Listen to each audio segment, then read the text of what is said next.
Say goodbye, mosquito. What is that website called? I don't want to say. Okay, all right. Eric Von Hessler, entertaining, honest, independent thinker. New time, 9 till noon. And find the Von Hessler Doctrine Daily podcast at evhdoctrine.com. Welcome back. Welcome back. Awesome audience.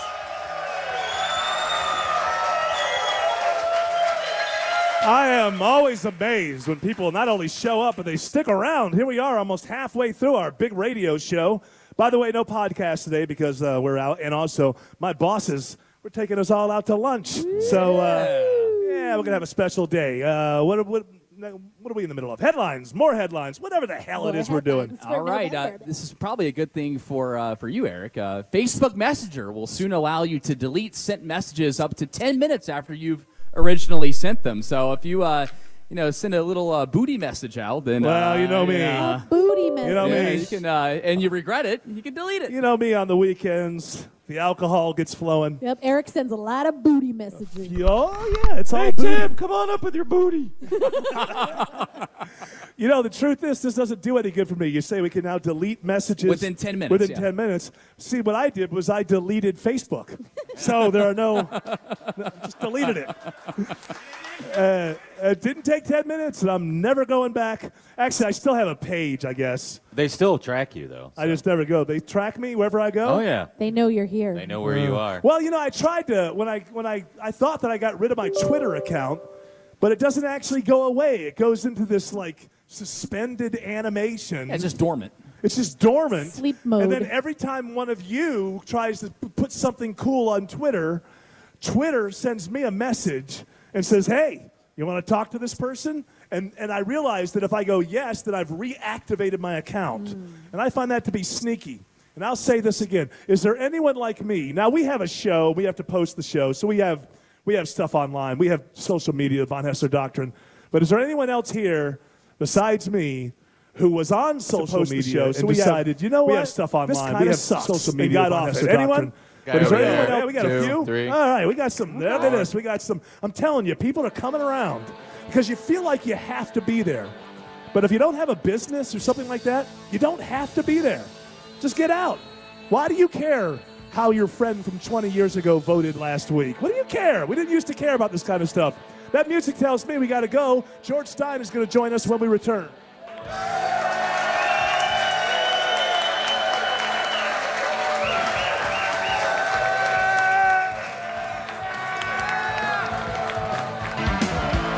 Welcome back to Jersey Sports Bar and Grill in Woodstock. That's Georgia. Woodstock, Georgia. I'm Eric Von Hessler. They're the Doctrinaires. Before we get to George, I wanted to say I was talking to someone in the back here, and they said, when you listen to people on the radio, you always wonder what they look like. And so he came in here today, and he said, strangely enough, you look just like you sound. And I thought, wow, I've really gotten to that point in my career where my face and my voice have actually come together that can only be good things, ladies and gentlemen. The days of letting people down are over. Apparently, my voice finally sounds as old as my face looks. Hey, George Stein is here. Let's do this.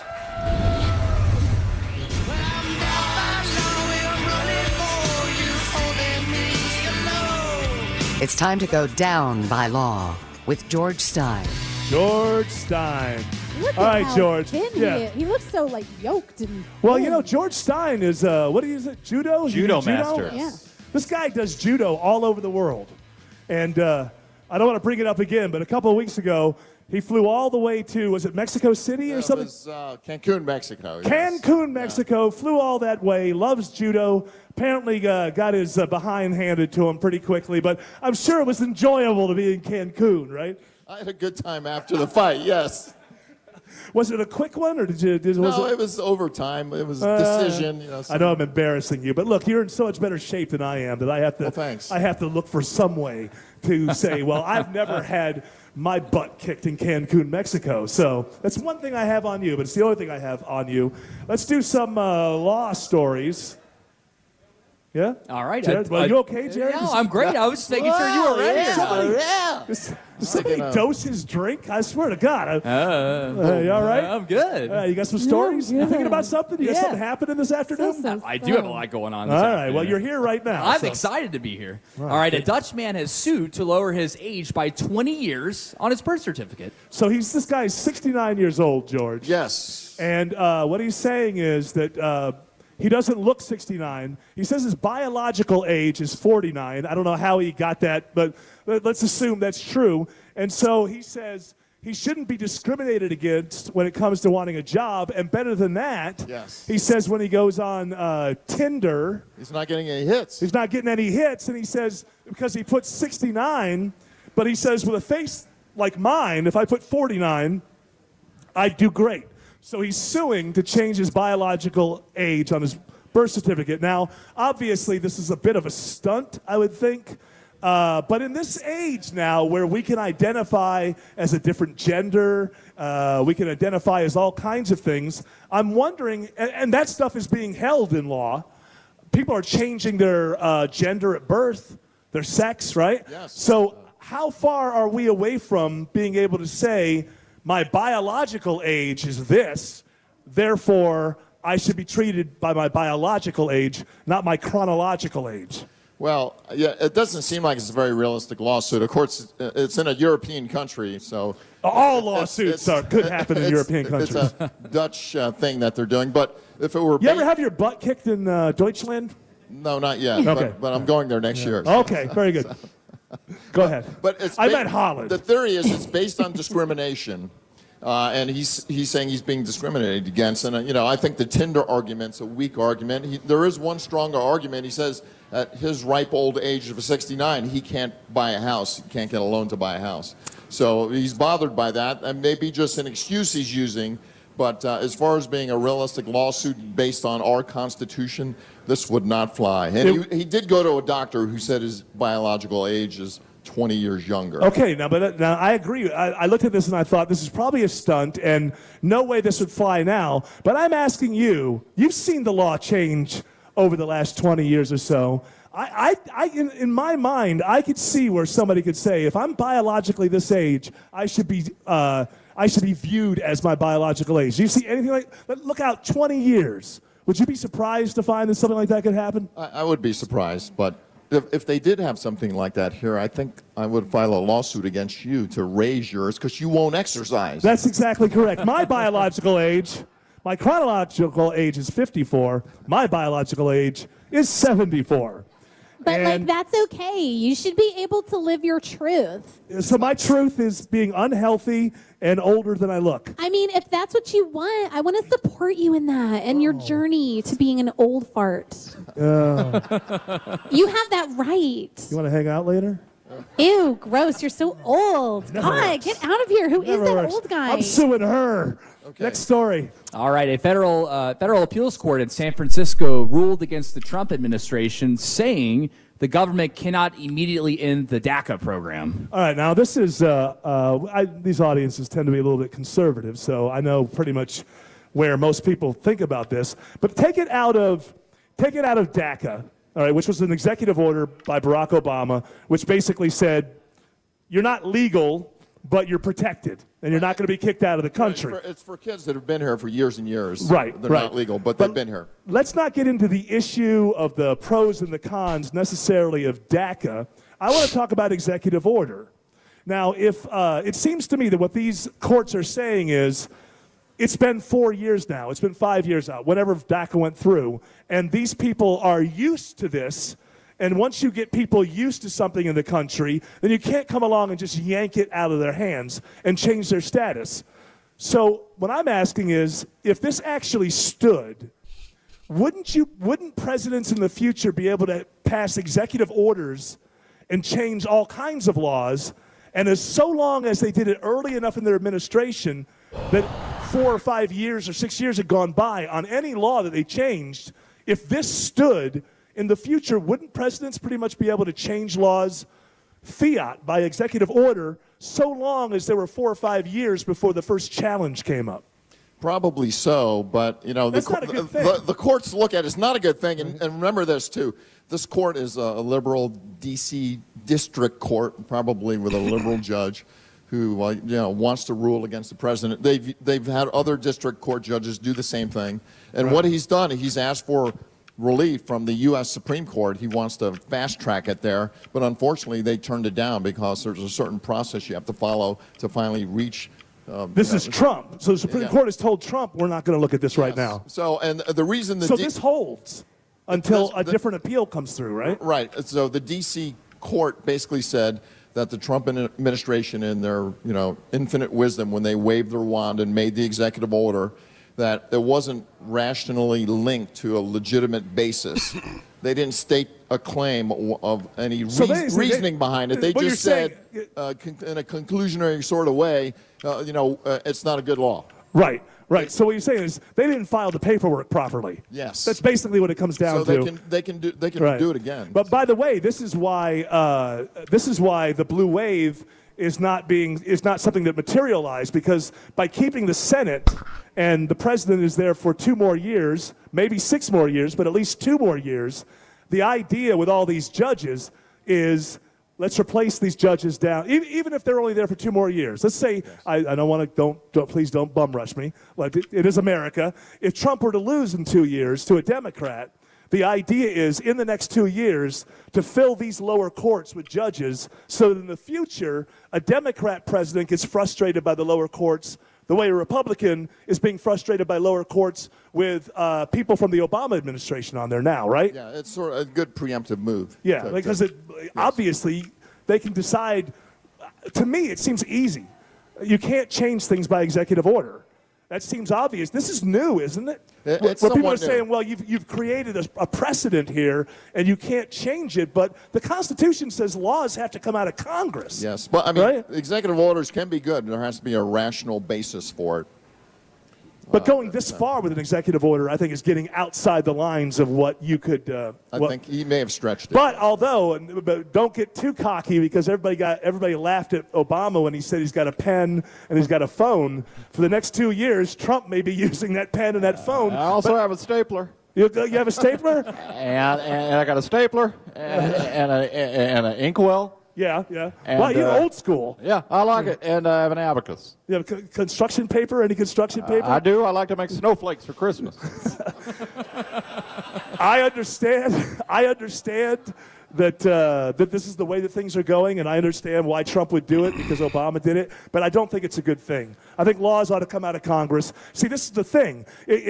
Look, whether we like it or not, in order for government to work in this country, you have to deal with people who disagree with you. That's the whole concept. And by going executive order says, well, we're not going to deal with the people. We're not going to compromise. Compromise isn't always good, but it also isn't always bad. Sometimes half a loaf is better than no loaf at all, and you resolve a problem and move on to the next problem. Seems to me like we're spinning our wheels an awful lot, and I don't like the idea. Look, you got to sit down with people who totally disagree with you, and the reason you were elected is to go there and do that job. Hammer something out. We're not going to like everything, and then in a couple of years, we'll have another election, and we'll decide whether or not we like the way you go up there and do the bargaining, do the dealing, right? That's the way it's supposed to be. We're getting way, way away from the kind of governance nationally that the founders imagined. And I don't think that's a good thing. Even if today it works out for you or your issue, I'd rather go back to the old-fashioned way.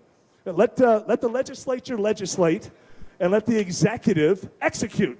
But not in the bad way. I mean, execute their jobs, Actually, go ahead. All right, actors Chris Pratt and Anna Faris. It's raining like Hades out there. Yeah. I almost said hell, but it's WSB, and it's a family show. I don't want to do that. Thank you. It is a family show. It is a family show, so I will not say hell or damn. Go ahead. Well, Chris Pratt and Anna Faris's divorce, this is a strange one. Chris Pratt is an actor. Yeah, and so is Anna Faris is an actress? She's an actress. Wait a minute. Are you telling me that an actor and an actress got married and it didn't work out? Yeah. That's strange. Yeah, they were once a super couple. But I got to say, before you get to that story, this is why I actually celebrate that Pete Davidson and who was that? Ariana Grande. Ariana Grande, who were an item for 6 weeks. And then they got each other wedding rings, and they're going to get married, and then they broke up like 6 weeks later. Good for them. celebrities used to actually get married and then break up 3 months later. Now they're actually breaking up during the engagement process. I think it's progress. Yeah, but they got tattoos of each other's names on them, Eric, which is dumb. You know my story, right? My dad, when I grew up, my mom's name was Bonnie, and anytime my dad had his shirt off, I would see a tattoo on his right arm. It said Donna in the middle of a heart. I'm like, who the hell is Donna? So, it'll stick with you. That's the thing about tattoos. They stick with you.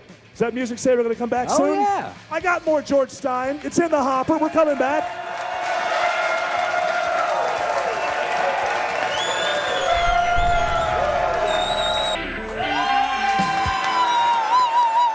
Welcome back. This awesome live audience at Jersey Sports Bar and Grill in Woodstock. Jared! Absolutely fantastic.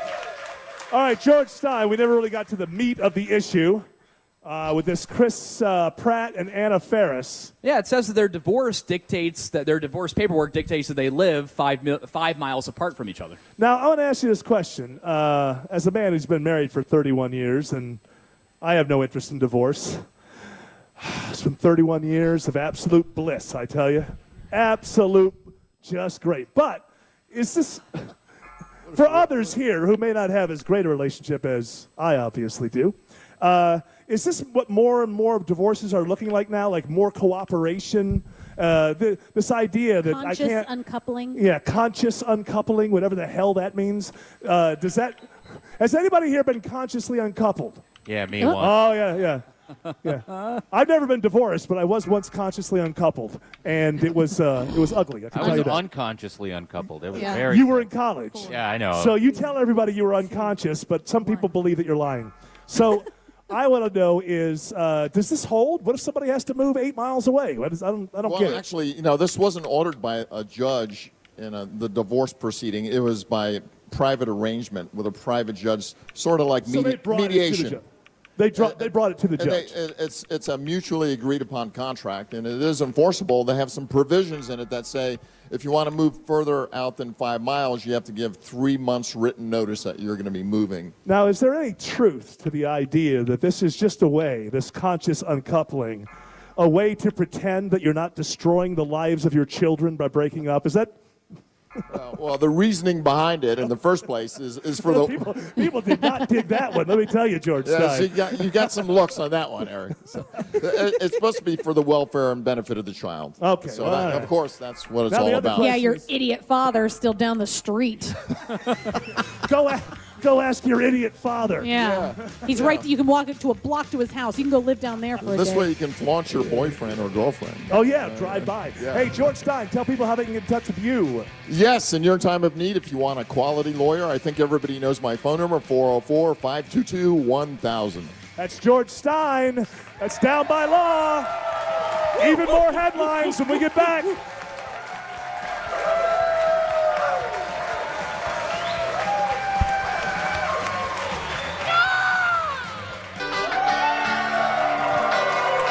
Welcome back to Jersey Sports Bar and Grill in Woodstock. Hour 3 of the Von Hessler Doctrine begins right now. All right, let's just go ahead and do this. Even more headlines for Friday, November 9th. Somebody's phone's ringing. Pick that up, for heaven's sakes. I'm always amazed, by the way, that when the crowd stays for the third hour. So give yourselves a round of applause because it's amazing to me. Amazing to me. All right, Jared Yamamoto, before we get to headlines, Jared showed me a text that he's received, and I'm telling you, I'm in a good mood, but there's something in this text. I don't have any problem. Listen to me. I don't have any problem with Stacey Abrams and her campaign saying, I want to make sure every vote is counted. I don't have any problem with that. I do have a problem with spreading rumors that you know for a fact there's voter suppression going on when you haven't presented any evidence as such. So show me the text. You know, now we're all getting text from, I got texted by Donald Trump like 17 times during early voting. What's wrong? I wait till the day of voting. Well, election day. I get out there on election day. Say it again. I said get out there and vote. All All right, I waited till election day. Excuse me. Vote GOP, okay? All right, so I've gotten this text 3 times now, and it doesn't. I guess they're assuming that it's the wrong number, but it says, "Hi, so and so. I'm with Color of Change PAC. Voter suppression is alive, and Stacey Abrams isn't stepping down." See, that's what I don't like. That's what I don't like. I don't have any problem. That text should say, look, we fought a hard campaign. This is close. We're not going to concede until we know for a fact we lost. Nothing wrong with that. But that sentence in there, voter suppression is alive, anybody who gets that text and believes it, when they find out that Brian Kemp actually won, that leads to anger. That's not why we have elections. We have elections so that we can figure out who has more popularity, and they get to lead for a while. If we all stop believing in elections, every time we lose, left or right, we're going to say it was stolen or it was rigged. We're screwed, people. We're screwed in this country. We have to accept what the elections tell us, and that is absolutely wrong to rile somebody up. And basically that text says if they don't pronounce Abrams the winner, then there was thievery, that it was stolen. And you got to show me some evidence. If you show me evidence, then I want to see it. But don't go out there and spreading stuff like that. It's really ugly. We cannot lose our faith in the systems that we have. We have to learn every time if there's a problem with these machines or those machines. In 2000, the reason you're on machines that you care about now is because we didn't want to have any more hanging chads from 2000. So we keep learning, we keep trying to get better, but for heaven's sakes, at some point, damn it, we have to trust each other if we don't agree with each other. And if we don't get to a point like that, we're screwed. And don't follow these people, because all they want is power. That's all they want. And they don't give a damn. They'll drag you, your state, your country, right to the glass if they think there's a glimmer of hope that they can get power. And I'm talking about people on both sides. Say the text goes on to say, all votes must be counted by 5 p.m. tomorrow, in all caps. Did you or anyone you know cast a provisional ballot? All right, look, I don't have any problem with that part of it. I don't have any problem saying, hey, did you cast a provisional vote? Make sure, because you only have, I think, till 5 o'clock today to show back up and say, look, here's my address. I'm that person. So, again, can somebody get that phone? We're raising a lot of money here for the... I believe we can go over the top. It's just the only thing that I disagree in that text is the assertion that voter suppression is alive. Man, you got to show me evidence. You don't just throw that out there. That's gasoline. That's gasoline, and we've had enough fires in this country. Guess what? If you're on the left or you're on the right, and you live a natural lifetime, you're going to live under the governance of people that you disagree with. That's the way that it works. And if you lose an election, get rid of your anger, turn it into energy, because guess what? There's another election in 2 years. Go right for that. Don't sit around and litigate, for 2 years, and then by the time you come up with something from the courts, it's time for another election. It's ridiculous. There'll be people I guarantee you, there'll be people trying to remove Trump from office 3 months before the next election, where you would go, okay, how about we just have an election? But now, sounds good to me. But then again, I grew up in a country called America. Ask me about it. I'll tell you about it sometime. It was a great place. Now, Brian Kemp addressed that criticism yesterday when he stepped down. Hold on, I got Brian Kemp right here.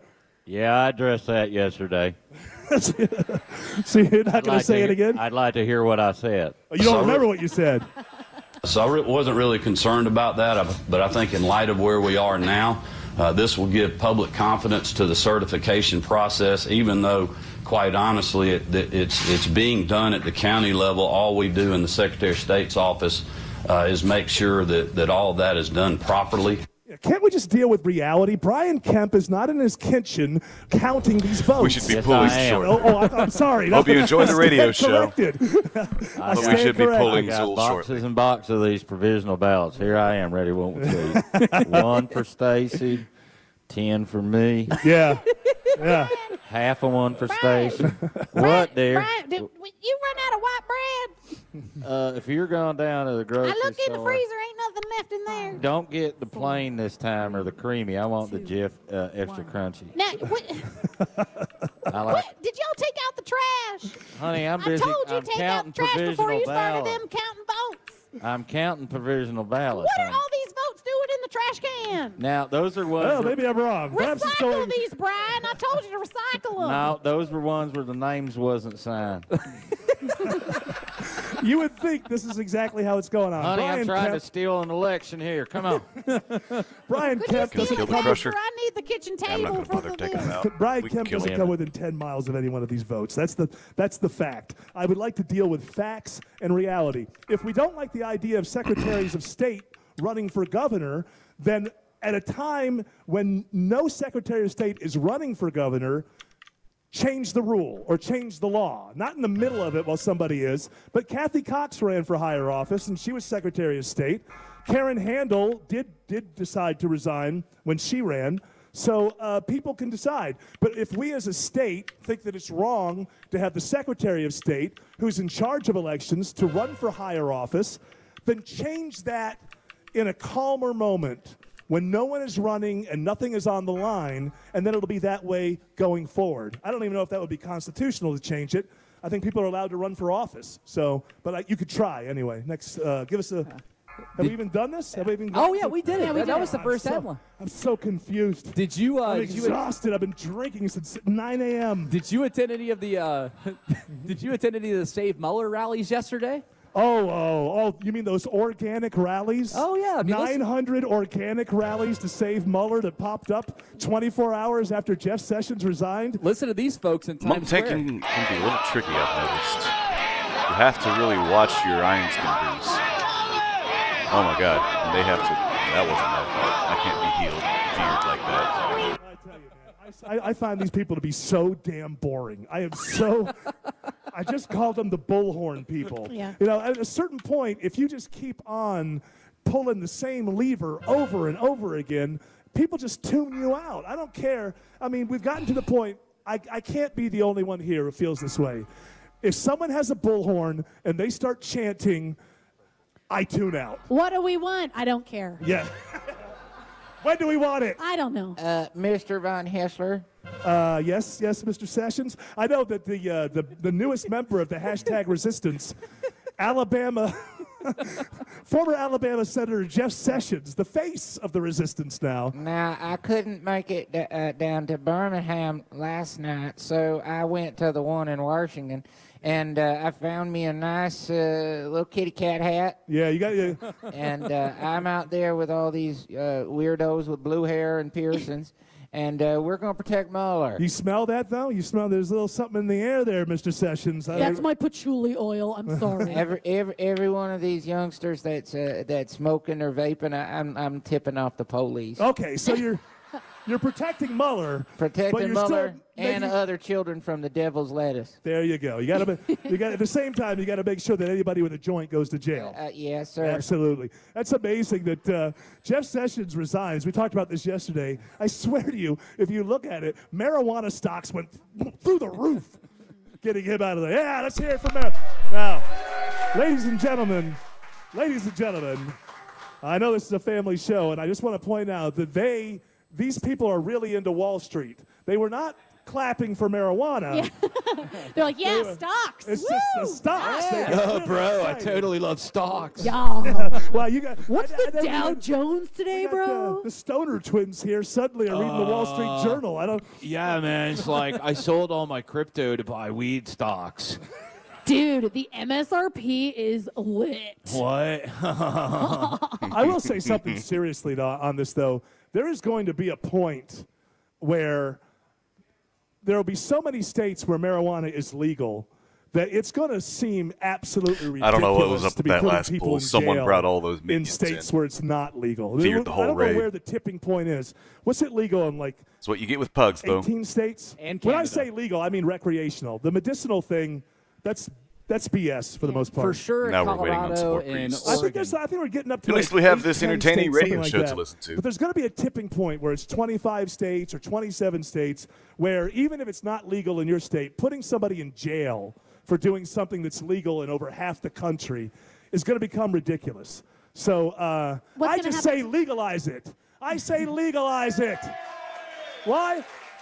Legalize and you know it. what? More than that. I've been pulling back on my libertarian ideas lately, but you look at the caravan. Why are they coming? Guatemala, all these places. Places are infested by gangs. In Guatemala, you have to pay a gang not to kill you. That's what it's like. And how does the gang get money? How does the gang get money? Because people in America like to get high.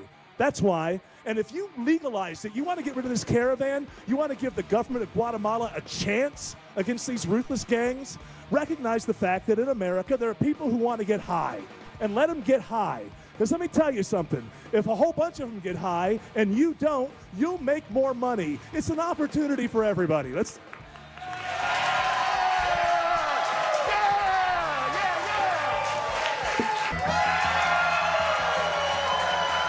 Welcome back. Welcome back. Jersey Sports Bar and Grill in Woodstock. It's a fantastic audience.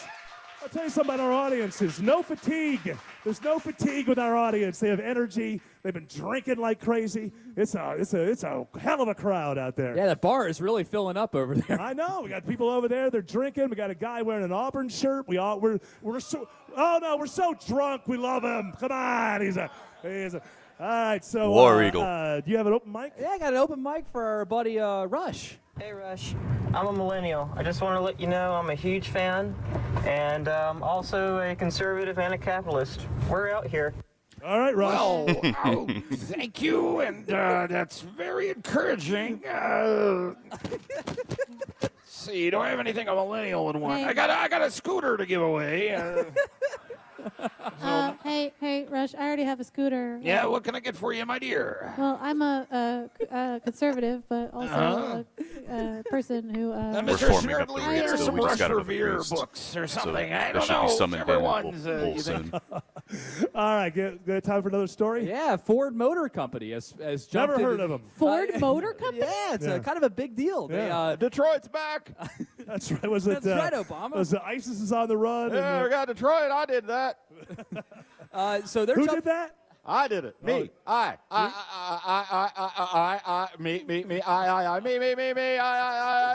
I'm the barber of Seville. That's an old one. That's great. So Ford is jumping in the e-scooter business. They're going to purchase the startup company called Spin. So watch out, Lyman Bird. Oh, no. So now Ford is actually getting into the millennial scooter thing. That's right. They're going to expand it to what? 100 cities. I know that you think I'd probably come out like some kind of anti-millennial thing, but I'll tell you something. Ford's smarter to do that. I think that I've begun to believe this whole driverless car thing is never actually going to happen. I think what's going to happen is people are just going to be involved in subscription services for everything. So you're just going to everybody's going to call cars the Uber thing on steroids. And Ford does better to get into this space because people are actually using them in major cities. Yes, they're annoying, but this is what you do when you're a capitalist. If something annoys you, you buy it and you make money off of it. So I say Ford's doing the right thing. All right, are we done? We're coming back soon.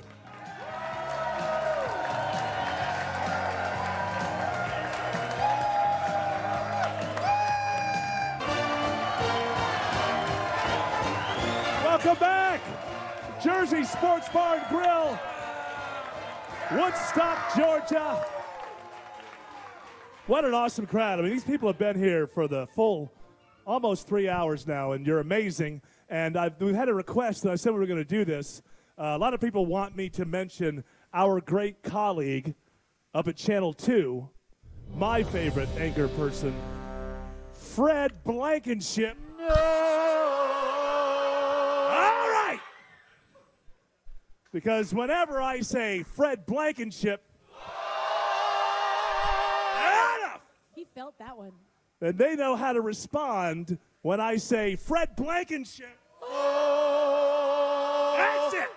Man, look at that. He felt it. He felt that one. I'll tell you what, that If you're not from Atlanta, you won't know who Fred Blankenship is. Don't worry about it. That guy at Channel 2, I hope he appreciates all the love he's getting out here. He's a good man, this Fred Blankenship. He's a enough. He's a good-looking man. All right, do we have Jay Black? And we got the sounder for him, too. We have a sounder? Oh, yeah. You guys want to hear a sounder? Let's do it. One man to beat. He cuts behind him. 20. He's going to go. 5, Touchdown! Georgia Bulldogs and sports with Jay Black. Is that a phone from 1975? I'm sure on the air you probably can't even hear it. Hey, Jay Black, are you there? This is not Fred Blankenship, in case you're wondering. Thank you. All right.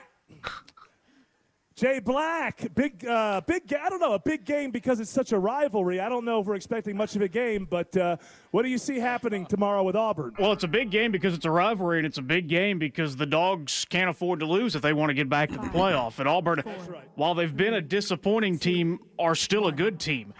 They still have one of the best defenses in the SEC. The thing that's held them back this year is they're a running team that can't run the football, which is a bit of an issue. But for the Dogs, they're improving drastically week over week since the bye week. Looked good against Florida, looked great against Kentucky. They're a 2-touchdown favorite, which seems like a pretty good place to be. But a slip-up against the rival Tigers, who have nothing left to play for, really, but to play spoiler here, would end Georgia's playoff chances before the SEC championship. So if I understand your analysis there, the problem with Auburn is that they're a running football team that cannot run. Yes, Gus Malzahn has made his name on a kind of up-tempo, spread-them-out, power rushing attack, and they only had 19 yards on the ground last week against Texas A&M on 21 carries, which is kind of hard to do. They still won the football game, but they're not really – if they don't run the football well, they're struggling to win football games, and that's why they're 6-3 this year. Now, is their coach, is he fighting for a job right now? He just got a 7-year contract extension this year after winning the SEC West, and their athletic director had to come out this week and issue a vote of confidence in Gus Malzahn because every other year Auburn fans tend to want to fire him when he's not winning the division or playing for the SEC title. He's not going to go anywhere because it's very expensive to fire him year one into a 7-year contract, but things have been a little uneasy at Auburn this year. Usually a vote of confidence means that the fans hate you. Yes. That's what it comes down to. Mm-hmm. Basically. Hey, you know I'm what, an Auburn Jay? fan. Can I hear if I go over there? Oh, yeah. Come over here, Auburn fan. Come on. I want to ask you what you – we have a genuine Auburn fan. I want everybody to be nice here now. As long as he's genuine, I can respect that. Now, let me ask you, sir. First of all, what's your first name? Jay. Jay, would you like to fire your coach or not? No. Oh, so you're sticking it out. You think it's trust the process? I think we fell short on a couple offensive lineman recruits. Otherwise, we'd be right in it. All right. Now, let me ask you this, Auburn fan. How much do you think Auburn's going to lose by tomorrow? Shit, did I just? Try again. What's your prediction for the game? I do think Auburn's going to take it. I think Jake Fromm's going to throw it to the wrong team a couple times. And I think special teams is going to be playing into it. God, we're I'd say 35-17. What do you guys think? All right, we've heard both sides. And as a gentleman, I say good luck. And is it wife or girlfriend? His wife is a Dogs fan. Yay! No, you're fine. I just want to say this. If these two can have a happy marriage, being an Auburn fan and a Dogs fan, why can't we all just get along in this country, huh? Count every point. Jay Black? Yes, sir. So how do you see the game going? Obviously, you're right. The Dogs have to worry about some sort of spoiler event happening because they have to win these next two in order to have a shot at being in that Final Four, right? Well, Jay, you're correct in that. And Jay, the Auburn fan, is also correct in that their defense is still really good. They get after the quarterback very well. They've had 11 sacks in the last 2 games. Georgia's had 14 all season. So if they're going to beat the Dogs, they're going to have to get in Jake Fromm's face and make him make a couple of mistakes. I think it's possible. I don't quite see that happening. But to keep with tradition, Auburn 20, Georgia 19. Now, before you boo Jay Black, I want you to know he does this because he loves the Dogs. He's found out that every time that he predicts the Dogs are going to lose, they win. So this is out of love. However, fake Jay Black has told me that he actually wants the Dogs to lose, which I find wrong. Well, it fell apart. Let me tell you, I have a feeling that might be due to me. Dogs, I but think I did tell you something this wrong time, with the I really got to root for who are they playing? Bloods. Auburn. Yeah, I got to root for Bloods Auburn Crushers. because Auburn's got a really good defense, and I want to see Jake. What's his last name? Fromm. I want to see Jake Fromm go down on his butt a couple times and try that again. Yeah. Fake Jay Black is a big Tech fan. How do you think Georgia Tech's going to do? I think Georgia Tech's going to run the board with it this weekend. I think they're probably going to defeat the team that they're playing. Miami. And probably Mark set Richt. their court. Mark Richt. Yeah. Mark Richt, greatest coach Georgia ever had. That's fake Jay Black. Hey, real Jay Black. Yes. Do you? Yes. So you said 2019 because you were doing it that way. I know that this is this the oldest rivalry in college football? It is the fourth oldest rivalry in college football. It is the oldest rivalry in the Deep South. This will be the 123rd meeting between these two schools, and their first meeting was 126 years ago. This is also Friday's show. Recalled, That's why they're talking about the game that was already played last Saturday. The first few years they played at Piedmont Park, including the first game. Then the series moved over to Columbus for a few years. They played at Tech a little bit, and then they've pretty well consistently gone home and home since the 60s, I believe. Okay, now just as far as the Dogs are concerned, what else needs to happen tomorrow? Obviously, the Dogs have to win out. Is there anything that can happen tomorrow that can help their cause in other games? I don't think so. I think it's a very simple path to the playoff. If Georgia does not lose again, they're in. If Georgia loses at one point in the next 4 weeks, they're not going to make the playoff.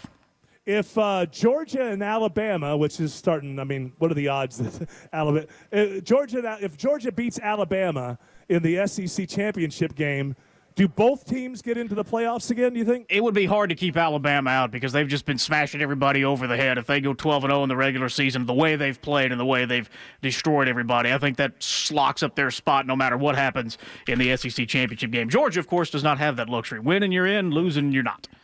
I got you. All right, Jay Black, anything else you have to say to us from the world of sports? How are the biscuits? The biscuits are fantastic. Better than Mr. Biscuit, I'll tell you that. Any old day. Jay Black, sports. Bye, everybody. I'm blanking on what to call him. Senior sports reporter? That just seems wrong. He's the WSB sports director. WSB sports director, Jay Black. That's what I should have said. Great job. Oh, Jay, are you still there? I'm here. Let everybody know when our programming starts for the big game tomorrow. We got a night game tomorrow, so our tailgate show is going to begin at 3 o'clock in the afternoon from the Tate Student Center right outside Sanford Stadium. Then we'll kick things off at 7 o'clock between Georgia and Auburn. Well, I like that because the last time that I was out there, you had the sun beating right down on you, and I felt bad for you, Jay. So hopefully you'll get a little bit of cloud cover and then the evening, and you'll be safe. Wind, rain, cold, we broadcast no matter what. But this week it's going to be cold. All right, there he is, WSB Sports Director, Jay Black. Thanks, Jay. See y'all later. See you all later. You tossed the story at me? Yeah, or? I was going to say there's a story that one of our great listeners put in our super secret 2 + 2 = 4 group. Oh, are you telling me that this is a story that Fred Blankenship didn't report? That is correct. Yes. All right, so Che put up the odds Che? for Che is the listener that posted 2 + 2 Not Che Guevara. No, it's not that guy. He posted in 2 + 2 = 4 the odds of the Bills losing to Alabama if they were to actually play each other. Okay, before you get into the story, he's bringing this up because we're all making fun of Eric because he's from Western New York and the Bills are terrible. But this happens every year. There's this ongoing argument, and to me it's ridiculous. But every year you take the best college team, and lately that's, Alabama is the one everybody points to, and then you put them up theoretically against the worst NFL team, and there are actually people who argue that the college team would beat the worst NFL team. Now, I don't care how bad the Cleveland Browns ever were. You take the worst Cleveland Browns team ever, and you put them up against the best Alabama team ever, and Alabama loses by 5 touchdowns. And I'll explain why in a moment. But what is this? Well, people are disagreeing with theoretical line here. So the theoretical line, again, and the reason why people are getting upset is because the name of the blog is Saturday Down South, which is an SEC blog that's arguing against these odds. But it says the Bills would still be favored by 4 touchdowns to beat Alabama. You can still hear that, but I can talk over them now. They're not you shouldn't be shocked. Excuse me. If you're I shocked, you am don't in a understand new football. group now. It's waiting to fill. This really comes down There's to not that. very You don't many people, understand as you can football. see. Most guys on the best college football teams don't See go to the if we NFL. can get as far as Right? we can. That's right. So let's say that you have how many? Do you know how many NFL prospects are on this Alabama team? I would say at least 10. Okay, so you got 10 NFL players, offense and defense, on the Alabama team. Correct. How many NFL players are on the Buffalo Bills? Oh, they're all NFL players. Also, and I want to put this, instead of do with the Bills, this argument comes up every year. I want to put it to rest. If you understand football, football is won and lost where? In the trenches, on the lines. Offensive line, defensive line. It may be that a really great running back at Alabama or a really great other skill player is better than somebody else. But if you can't hold the line, you can't do anything. So the worst NFL offensive line is 1,000,000 times better than the best college defensive line, and vice versa. That's why it would never. Some people don't tell me. Some people might accuse you of I want to see it just to prove that it's true. I've heard that for years. By the way, I think the Raiders are the worst damn team this year, but I'll take it. I'll take it. That it's I would Buffalo love to Bills. see the best college team and the worst pro team play a game just to see what would happen. And just to watch the pro team stomp them. Cast anytime on the WSB Radio app. Welcome back, Jersey Sports Bar and Grill. Well, I'm an Woodstock, Auburn fan. Georgia. Well, I'd love to see Alabama get stomped. I don't care how. Fantastic. Hey, everybody, let's hear it for the man who puts this all together behind the scenes, Lorenzo Kemp. He deserves that applause. All right, WSB's your home of the Dogs. Big game versus Auburn this weekend. Tune in.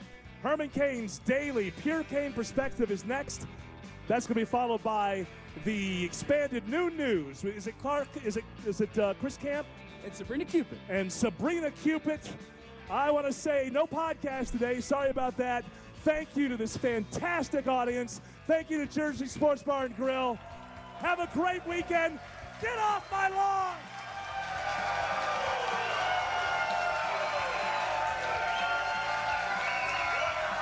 All right, that was Friday's show. Now I'm going to do Monday's show.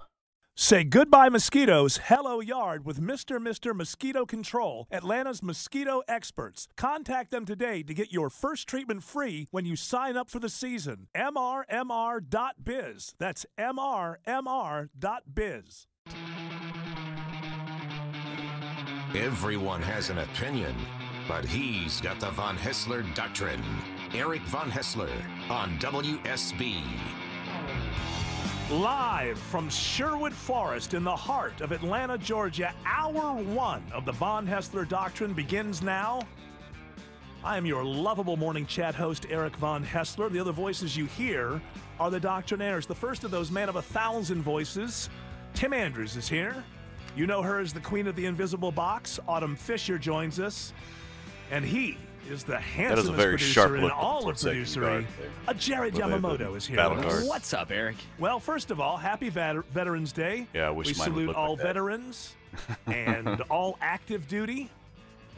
We love you. We think about you every day, but here we have this day set aside. So if you see a veteran or active duty, just stop for one moment. Let them know how much you appreciate them. It's a little bit that you can do when they do so much for us. We're not going to start this show, however, until we answer this question. You're looking at me like you don't know. Oh, I know exactly what you're talking about. You got to get rid of that look on you. Get that Tucker Carlson look on your face sometimes. You got a little spit wad? No, it's not that. It's just like your eyes are not focused. So we are not going to begin until we answer this question. Was there an earthquake in Gwinnett County tonight? Question. Was there an earthquake in Gwinnett County last night? I am not an expert at this, but you're in good luck. We're going to go over to Tim Andrews at the earthquake desk. Well, Eric, to answer your question and that gentleman's question, the last earthquake in or near Gwinnett County was in March or May, and it was a 1.7. Was it March or May? It was May. I'm beginning to wonder about that earthquake desk. It was May, and we do have them here. They're very, very tiny, very short tremors. I felt one before. I think when you feel them here, they're usually from that Tennessee fault line. When I was a kid, I was in Memphis. Right. In the 70s. It was probably like 75, 76. There was quite a shaker. But here in Atlanta, and a Quaker. There's a shaker and a Quaker. You know, the book Man in Full is all about the state of Georgia. Wow. And a guy at the very beginning, he busts out of jail in California. The way he does it is there's a huge earthquake and the jail just opens up and he walks out. And then he decides to move to Atlanta because they never have earthquakes. There's a little literature moment for you this morning. Let's do this. Headlines for Monday, November 12th. People shouldn't literature. Oh, no. It's not about... You should throw your trash in the garbage or recycle it. I do. Literature... It's like when you're a mature litterer. That's not cool. You know what? You're turning me around. I'm beginning to agree with you. We have far too much literature.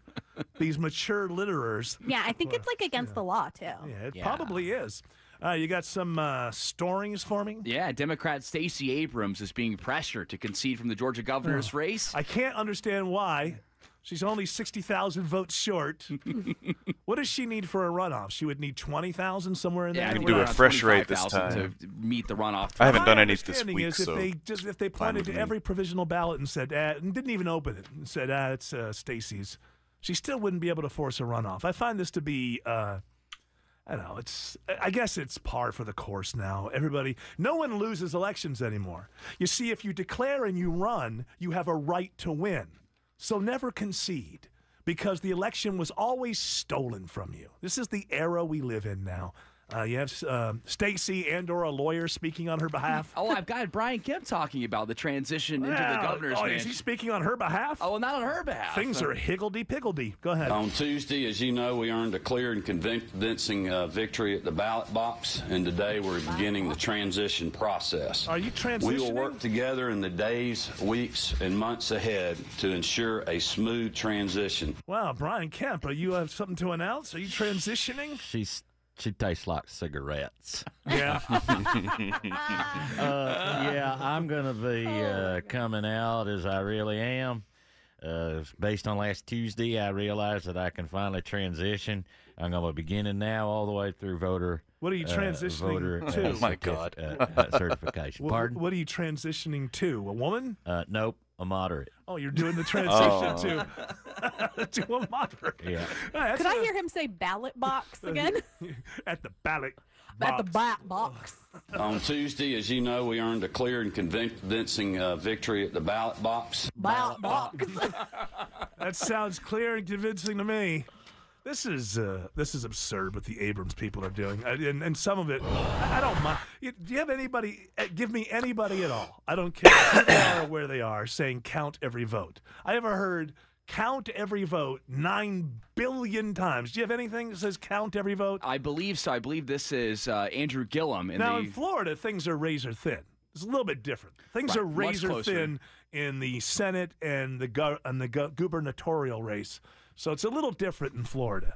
But I just want to hear anybody say count every vote. So this is Andrew Gillum retracting his concession statement. I believe retracting is the correct term. I am replacing my words of concession with an uncompromised and unapologetic call that we count every single vote. All right, that's all I need to hear.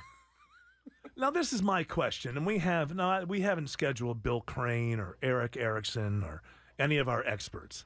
Mike, my understanding is they count every vote of every election. Eventually. Now, you may get to a point where the math says this person can't lose, and that's when that person is declared the winner and certified the winner. But I can't believe for a moment that that holds the weight of law.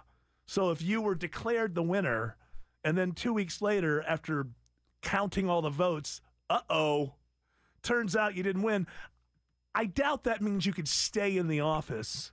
So maybe I'm ignorant on this, but I don't think that they just stop counting votes because they want a real record that lasts through history of exactly how many votes one person got and another person got. So this idea of count every vote. Well, they have to count every vote that's being manufactured in Broward County, and that'll take about a month and a half. Here we go.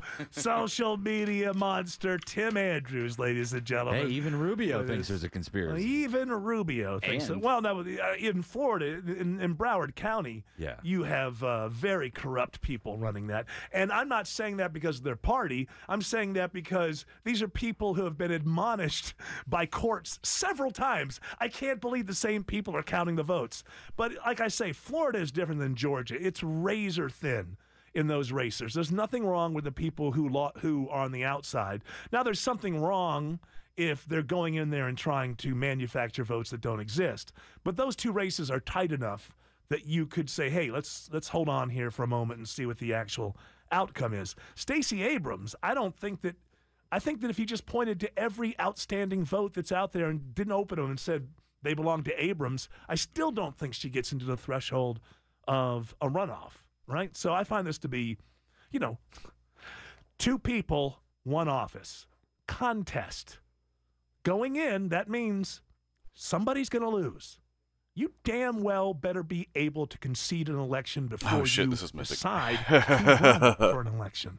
I don't know what Abrams, although if you think, I was thinking about this the other day, we get these people in Georgia that we think have big futures because they do pretty well, and then you never hear from them again.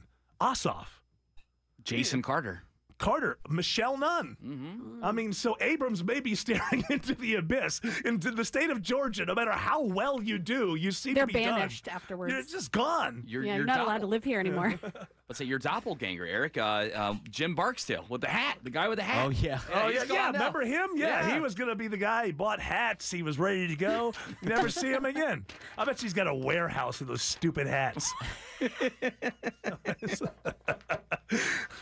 All right, so next story. Well, at least wherever you're going to go next. So in Florida, you've got Rick Scott saying that left-wing Hold on, can I interrupt you for a moment? of Which I course. don't do very often.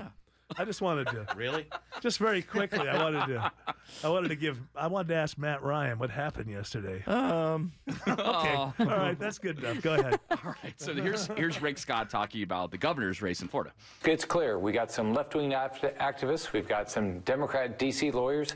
They're down here for one purpose: to steal this election. That's based on the fact that one of the main lawyer who went down there in his first tweet or his first statement or something said, hey, we're not here to count votes, we're here to win. Now, you could take that a couple different ways, but that probably wasn't a smart way to lead as you went into the state. I don't care who you are, Nostradamus, and I don't care whose side you're on. Before you actually set foot in the state, you don't know who the winner is. So to walk in saying, well, we know we won this thing, what are you? You got a really smart mouse in your pocket? Really good with politics and data? I'm coming in with some new info. It's the election mouse. We count all the votes. Let's count them all. Let's count them all. Can we some cheese? And even Chuck Schumer jumped in this. Of course, even Chuck Schumer got political. And go ahead. Scott has a blatant conflict of interest. He's a candidate on the ballot, and at the same time, he's governing what's fair to happen in the recount. That is a direct conflict of interest. Spoiler alert.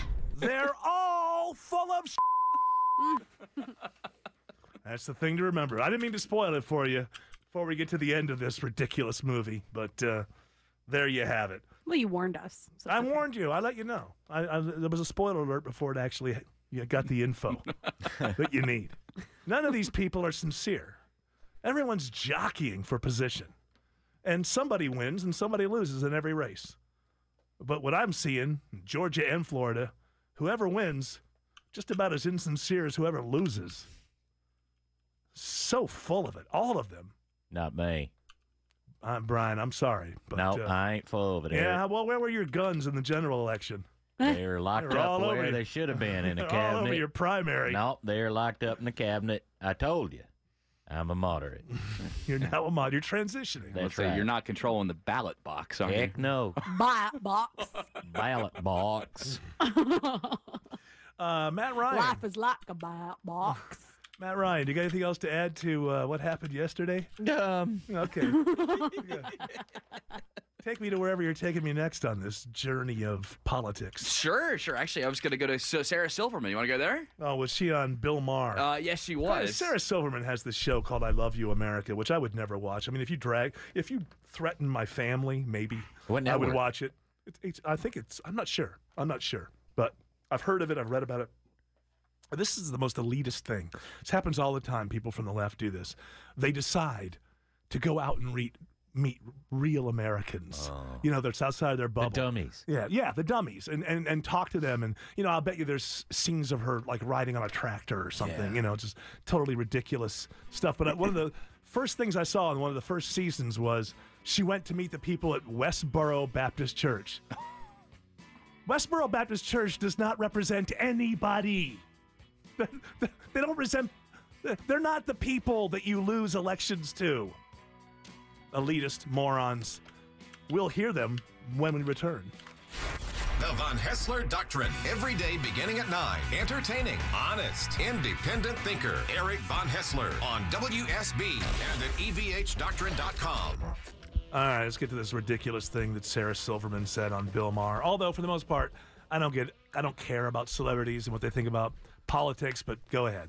In a time, Bill, where anti-Semitic crime is up 57% since this bag has taken office, it is not lost on me that I am very lucky that I get a star and I don't have to sew it on my clothes. Oh, my God. Sarah Silverman, go away. Yeah, that makes no sense. I'll get one more time with I'm getting a star on Hollywood fame. Yes, I know. Yeah, is Go that what away, the point Sarah was there? The other Silverman. star you were getting. Well, yeah. Well, Sarah Silverman's here. Listen, can I just go through something very quickly once again with this whole thing about Trump being anti-Semitic? All right, Trump's daughter, who the resistance, she's so close to her father that the resistance has dubbed her complicit.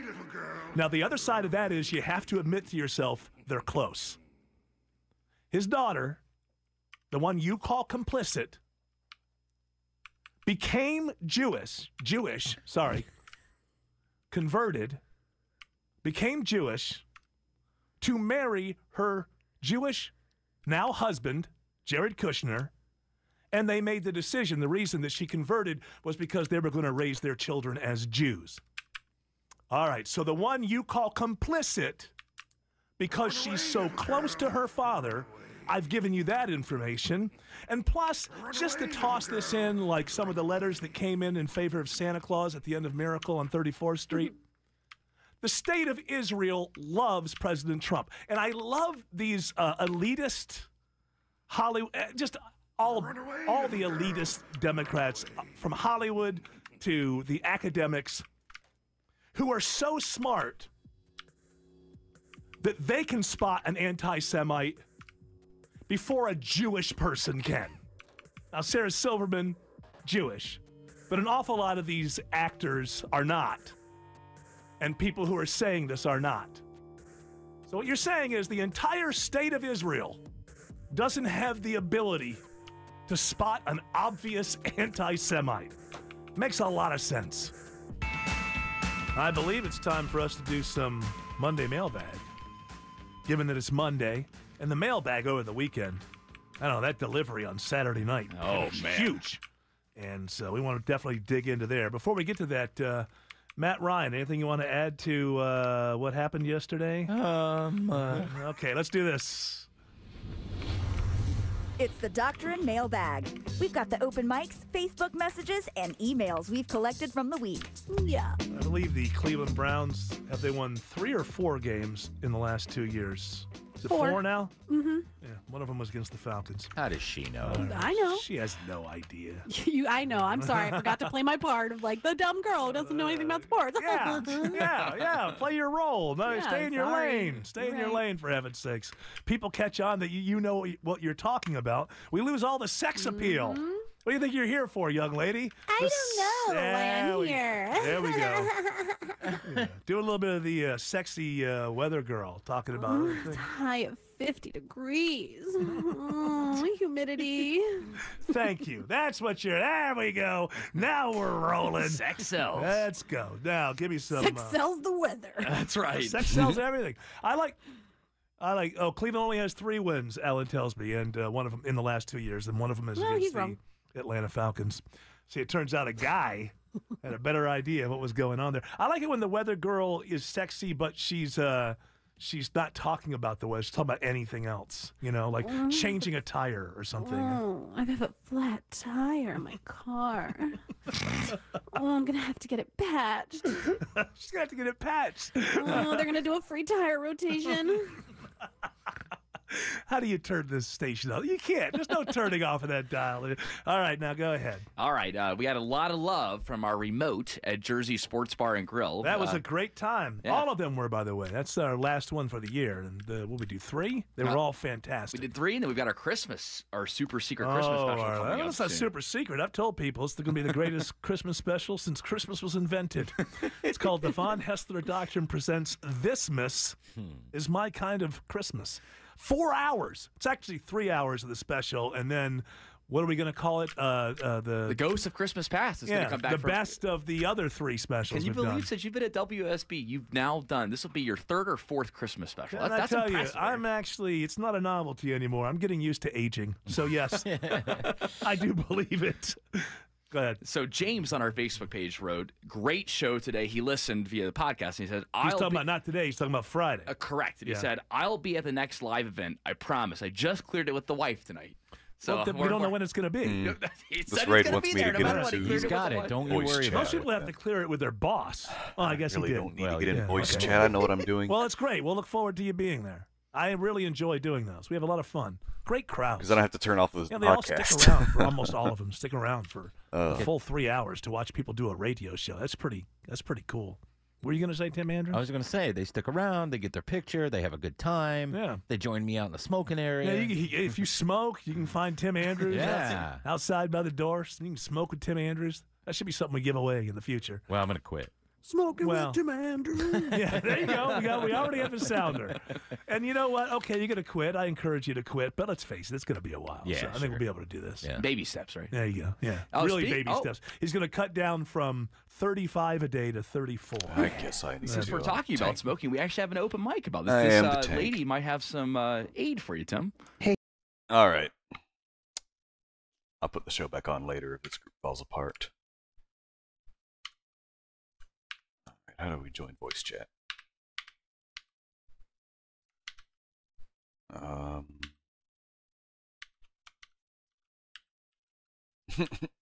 Thought it was T. What changed?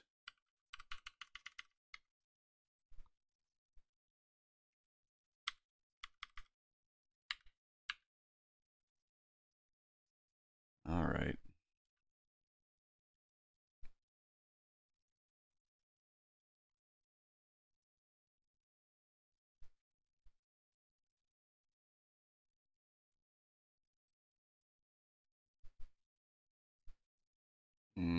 Yeah, I don't have that on my chat.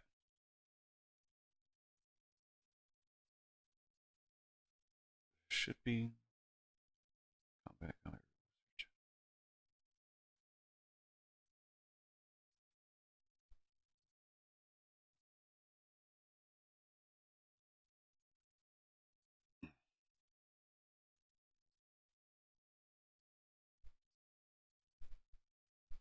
Action, multi-action, targeting, interface.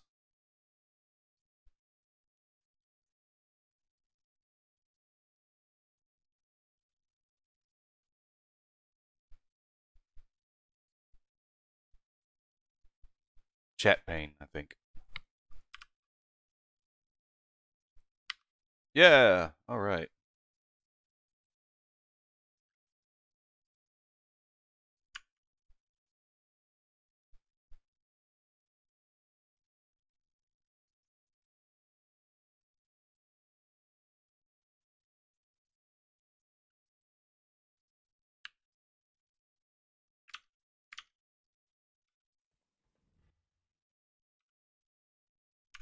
Hello, hello. Can anybody hear me now?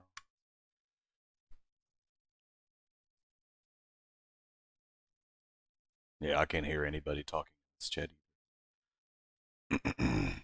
What is the problem?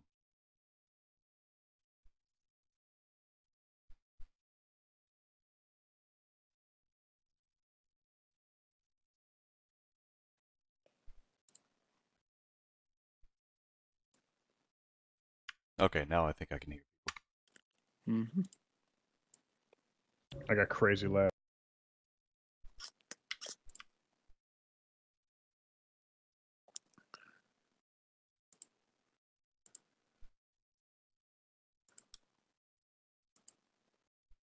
Okay, so we need to change that button first of all.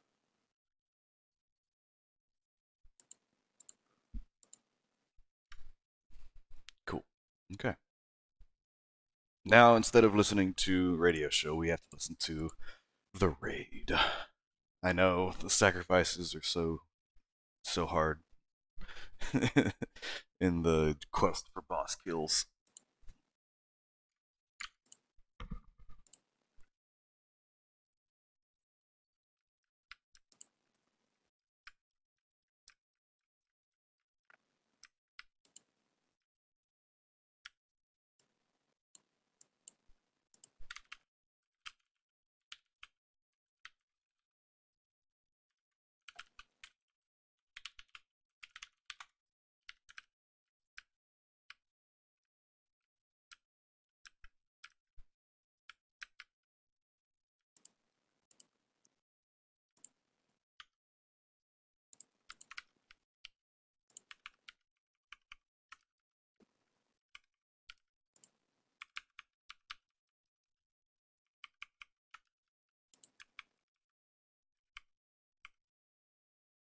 Let's go. We're clearing up here.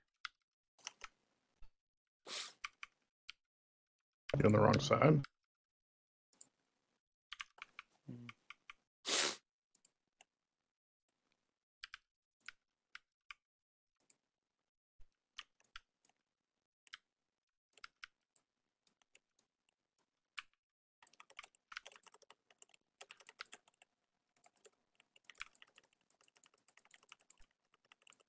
Run away, little girl. Run away.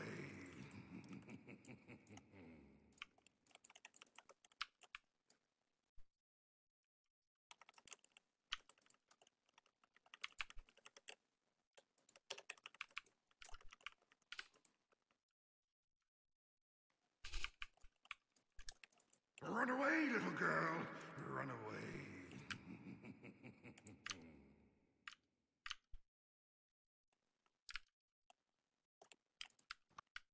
I'm still the only tank here. Or no, they did just add another tank.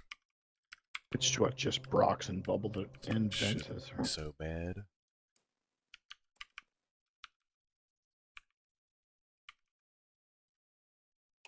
You know what I did? I just realized that I forgot to get my tokens. Maybe I can sneak out real quick when we get to the boss.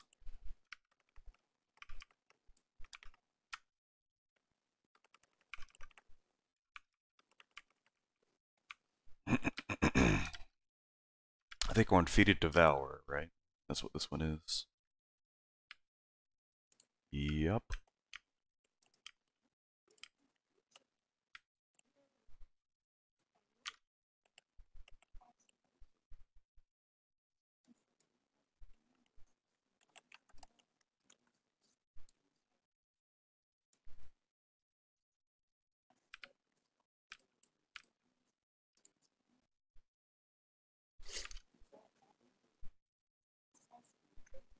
I have to ask, I see that I have a viewer in chat on Twitch. Not in chat, you know what I mean, on the Twitch page. But you haven't said anything. But you've been watching for a while, which I appreciate, and I hope you're enjoying the show. If there's any questions you have, I hope I can answer them.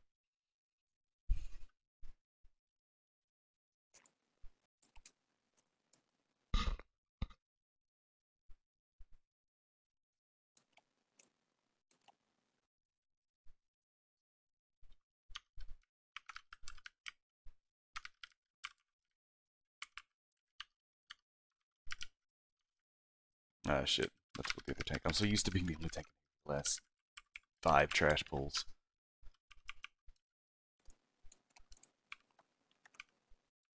You pull the next group.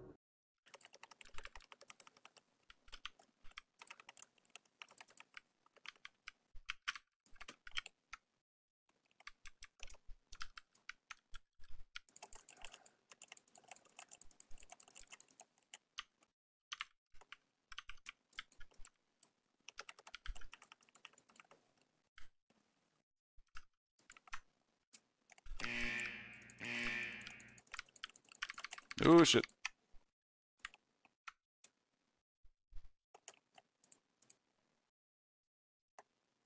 And a little too much for me.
Oh, shoot.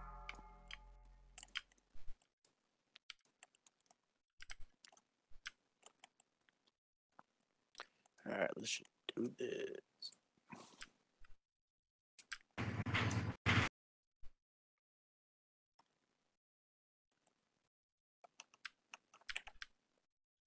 Can you guys hear me? Mm-hmm. Yep.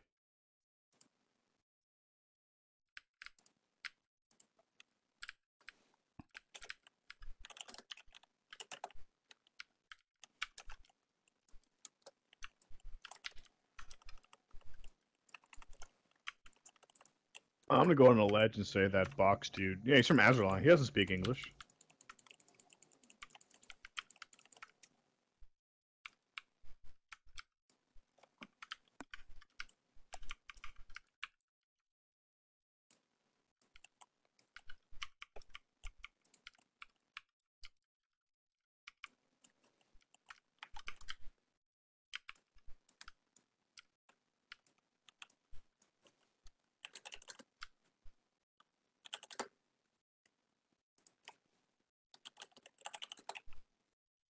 Ah, there we go. Hello, all you beautiful people. And there it is.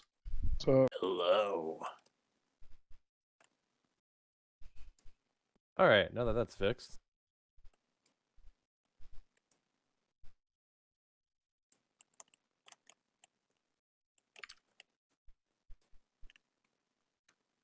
Turns out my voice chat was the one bugging out, not everyone else's. Is Azeroth in here? Why am I feel so squishy still. Okay, Damn. so who is not in voice chat yet? Do you guys know? I think Yeah, you it's can see. Azeroth the mage. I'm in. Oh, that's what I decided. Alright, yeah. Yeah, you're looking at that Broxic Garo guy. He's from Azeroth, man. That guy doesn't speak any English. Alright, well, we'll figure it out. I mean, worst case, if just one guy is kind of doing his own thing, we should be okay. As long as the majority are at least following mechanics, we should be fine. I mean, this guy's more or less just tank and spank other than killing the ads. That We he have to kill spawns. more sets of ads, by the way. We're done with ads. Yeah, there's one on the left. What that guy say Phil for?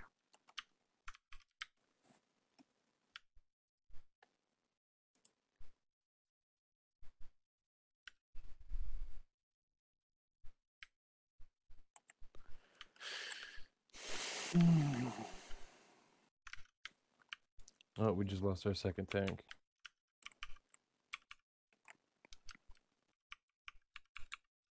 Ah, making me find another one. I'm gonna swap over actually real quick. Give me just a second. I'll have Bubble send me an invite. I need to do normal. Yeah, no problem. I gotta do normal on my other champ anyways. I'll take it.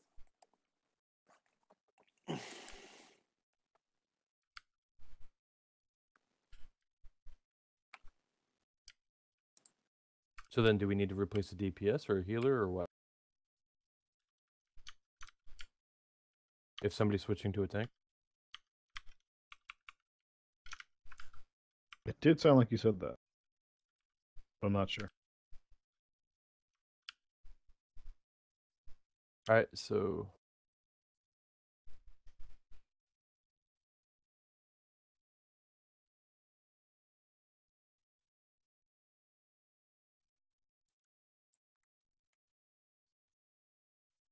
okay, so we got 2 people offline.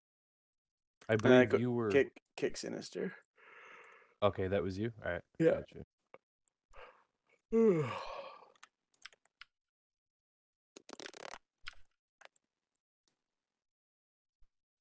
Okay, so where does that leave us? Still, you're switching to tank, right? Mm-hmm. Okay, so we got 2 tanks, 4 healers, and all right, we gotta find another DPS.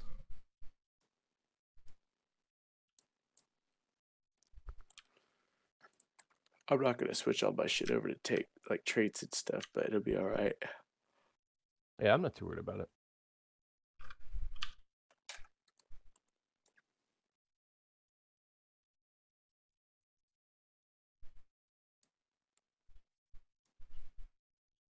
If I go to explain a fight, by the way, and I miss something, don't hesitate to either fix what I said or to add something to it. I'm not going to be offended. But basically this fight, it's super simple. Basically, you just tank him in the center. He will spawn ads on the sides. They're like little pustule globs or whatever the fuck they are. Basically, you kill those before he can get to them. If you don't, he eats them and he heals, I think, 10%. Does our warrior have that ability that stops the healing now? I'm not too sure. I don't play warrior. Or one of the fucking rogues can do it too. Yeah, I was gonna say usually what we can do is tank the boss in a corner of the room the entire time.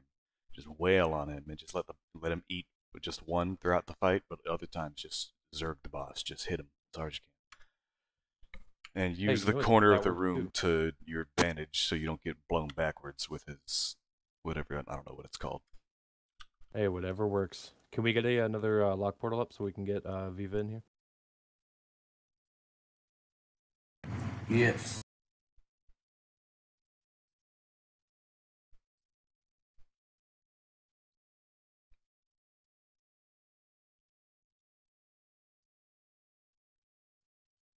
Apparently my character said no at first.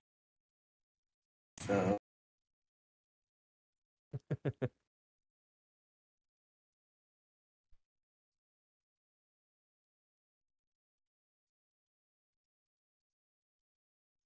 Just be glad you guys weren't in the last raid that I was in. Raid lead set up a whole group. It was like 20, I think it was like 25 people. He wouldn't raid lead whatsoever. It was horrible. I was actually the one calling everything out, and everybody was like, make me raid lead. So I was like, fuck it, I'm just going to make my own group. Can't have a raid lead that doesn't know what he's doing. Because we were on Mother, he wasn't calling for groups to go through or nothing. I had to do it.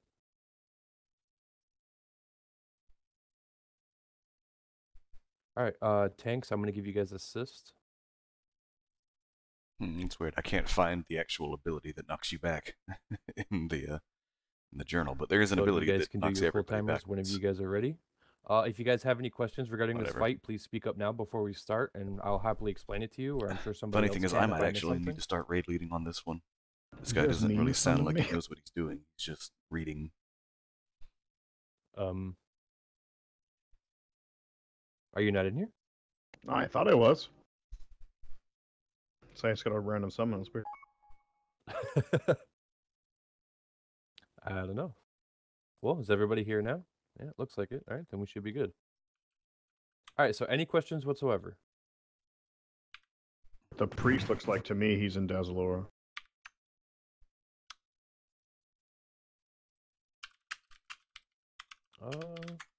That's showing me and everybody's in here. Yeah, let me fucking reload here. Something's wrong. Yeah, no problem. Take your time. Do you see the questions in the raid chat? I do. So Who was explaining the where you ignore one but kill one or whatever? Can you explain that again for me? I don't know that one.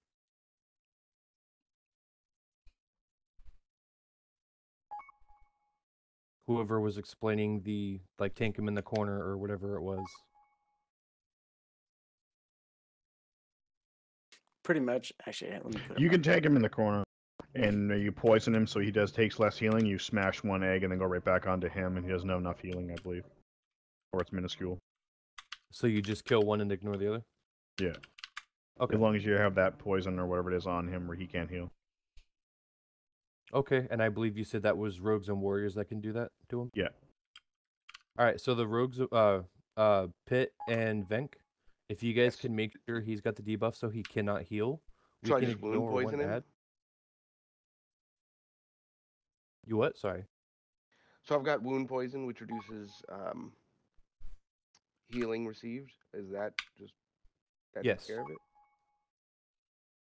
So Okay. you're gonna make sure he's got your poison, so he gets very minimal healing when we kill one ad, because we're gonna leave one. So he'll get very minimal healing if you have that poison on him. And I guess we're just gonna tank him in the far back corner, one of those corners, or The does one not on the matter? left side, the one right next to us on the left side here is where we can tank him. Okay, so right here on the front on the left side.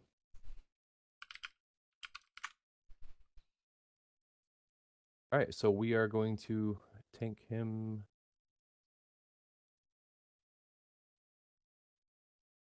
My raid menu won't load. Awesome.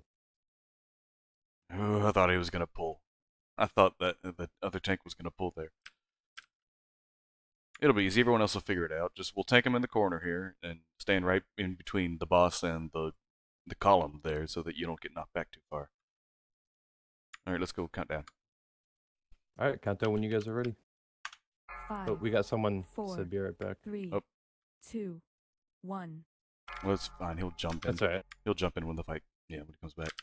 Yeah, we'll be all right. Wait, more this way. More this way. Here, I'm taunting him. There.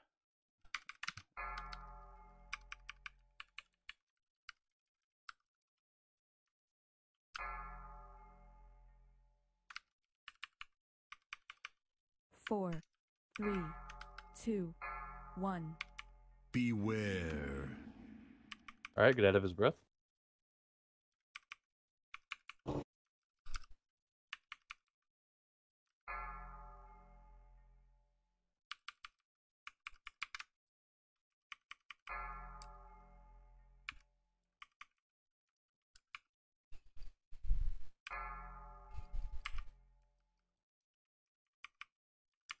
Four, 3, 2, 1. Beware. Get out of his breath again.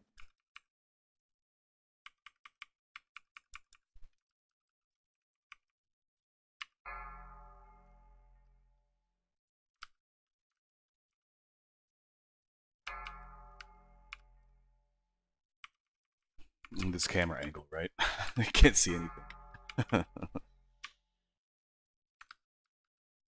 4, 3, 2, All right. 1. Then he's gonna come right back up here to the corner, so don't go too far down there. All right, so we're ignoring that other one completely? Nope, Yeah. it didn't go down. Well. All right, that was my fault. I should have been paying attention. I apologize. Beware. All right, we're gonna have an ad in the back corner where we were taking him. Yeah, and one right across. We're gonna move to this close one where he's at here.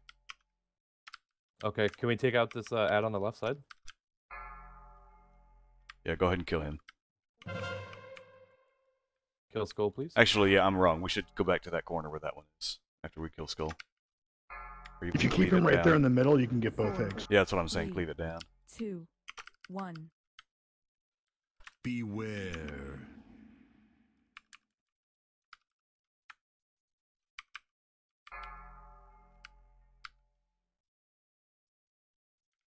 Yeah, you gotta poison him while he's eating there, because he's. I'm You gotta do dead. it every time. Doesn't the warrior or the rogue can't do. 4, 3. The other rogue 2, is outlaw, so he 1. doesn't have poison. Beware.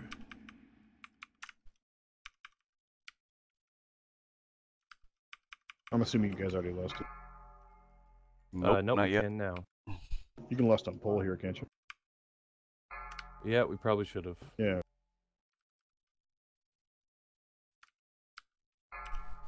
I forgot to mention that. That was my apology. 4, 3, 2. Just a fun little noob raid. Everyone's actually a noob. I'm a noob at tanking. They're a noob on this fights. We're all noobs.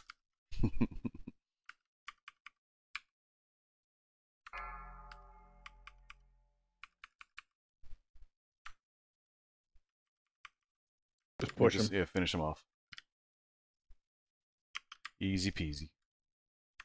Awesome. Good job, guys. Oh shit, I forgot to go get the rerolls. Well, that's okay. I don't want to use rerolls on normal mode anyway. That's okay. I'm not going to worry about them for this run.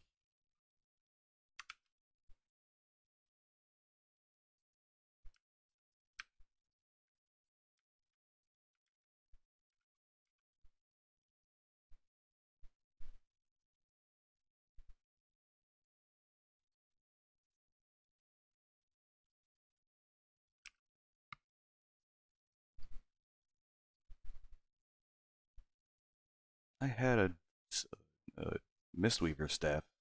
Yeah, 340. No, demonic. I do not. I don't use I can roll for stats. that one. Do you need that staff, shaman? I do not. That's what I was asking. Doing a roll for the staff right now. Oh, okay. Wait for the cloak to finish.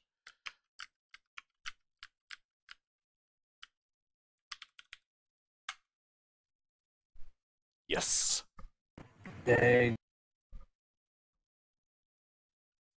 Well, actually, Wait, I feel okay. bad taking it from you. I was gonna that was gonna be an off spec for my Mistweaver spec actually, so don't worry about it. You can have it. Are you sure? Thank you, man. Nah, man. It's rude to take something for an off spec if someone needs it for their main.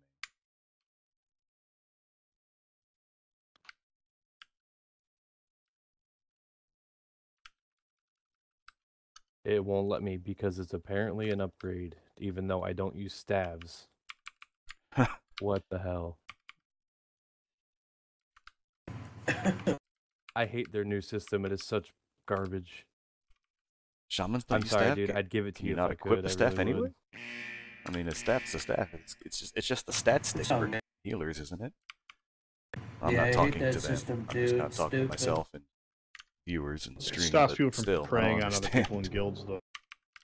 Yeah, but just because it's a stat up, I mean, it is a stat upgrade for me, but I Yeah. lose out on all my armor.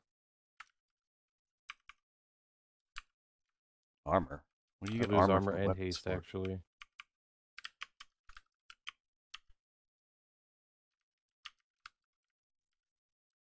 You don't get armor from weapons, do you?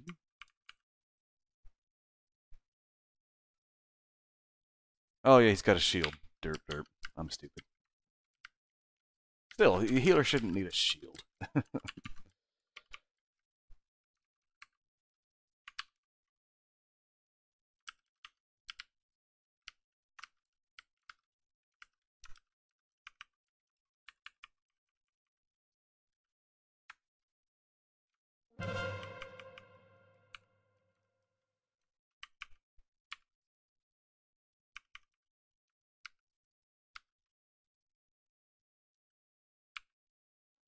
I am ready for the new raid. I'll tell you what.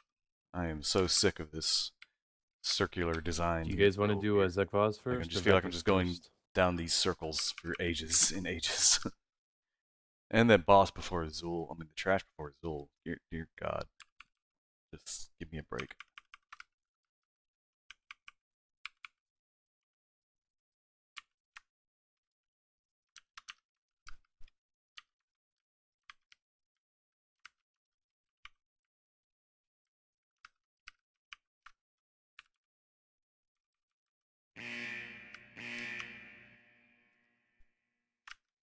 The only good fight in Uldir, I think, is Gahun. I don't like any of the other fights. They might be more fun on Mythic mode, but that I've seen so far, Gahoon is the only fight worth anything in this raid, in my opinion.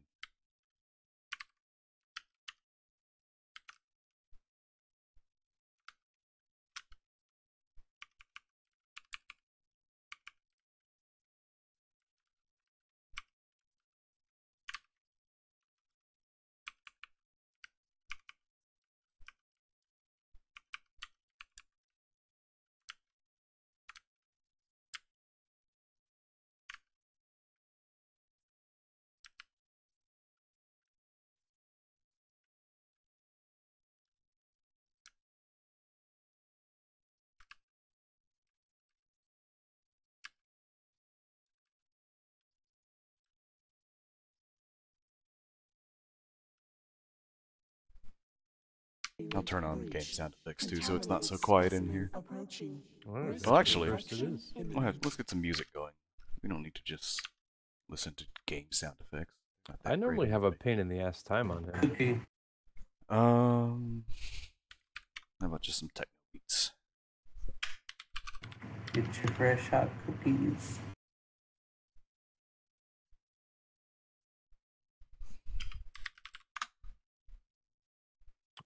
Is the mage still here? Did he DC? Oh, there he is. Yeah, John, sorry about the That's right. No, that's not the station I was looking for. That's all right. We were just waiting to see what happened. That's all. When you get back, can you throw down a mage table if you don't mind? Yep.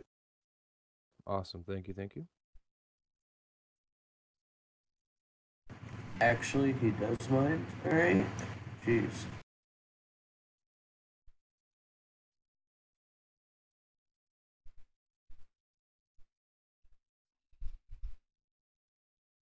Oh, we also have a repair hammer back here, if you guys need it. On me? No.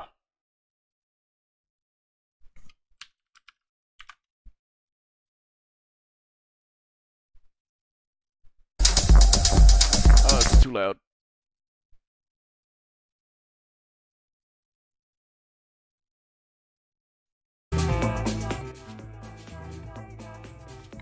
There we go.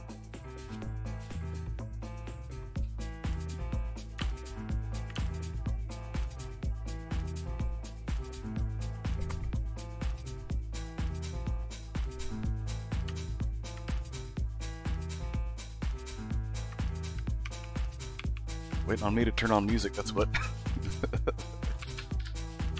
I did not think the raid would be waiting on me. I thought the other tank would pull. Why were they waiting on me?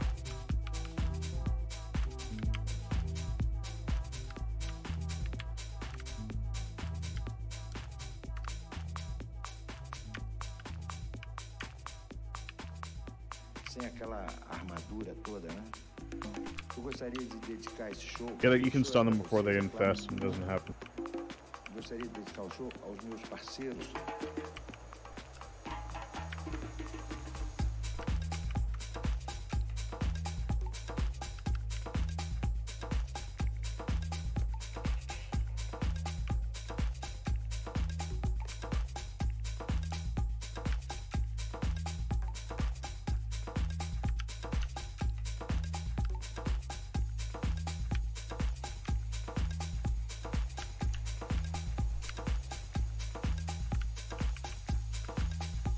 Glad the tank and I both decided to pull the same ad on that. Oh, here we go with the other pack now. This should be fun.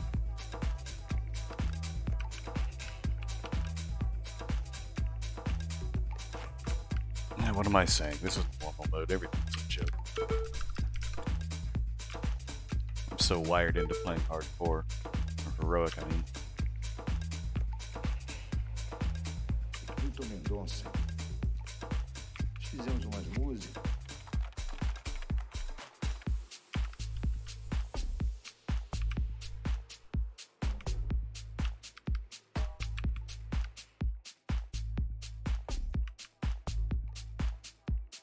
Yeah, we still have ads alive.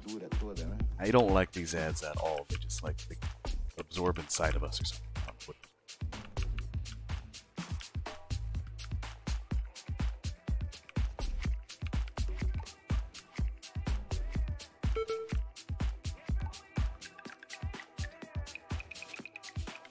Anybody have some insight they would like to share with this boss? I've only done him maybe once or twice.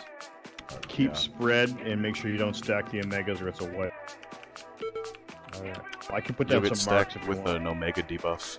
If you have the Omega debuff in Deadly Boss mods, you'll shout out above your head that you have it. And so just run away from anyone else that's also shouting out that they have it. Make sure you soak all the red portals or it spawns another ad. One person per portal. Yeah. And don't get hit by the waves that come out or you take more and more damage. One tank can be here. And the other tank can be like right here. And the boss can just stay right in the center where the fucking dude's jumping and we're good to go. You have assist if you want to place markers if you feel it's necessary. Nah. Probably okay. Alright, so basically, keep Omegas away from each other. Spread out the best you can, as evenly as you can. So we have even spread, so you don't get, overlapping stacks over everybody else. When he goes into Liquefy, you're going to avoid the little bolts of blood he throws out. They will add to your stacks, and that sucks, especially for the healers. When... I'm trying to think, give me a second. Damn it. When the red circles come up, we need one person per circle. Try not to double stack in those.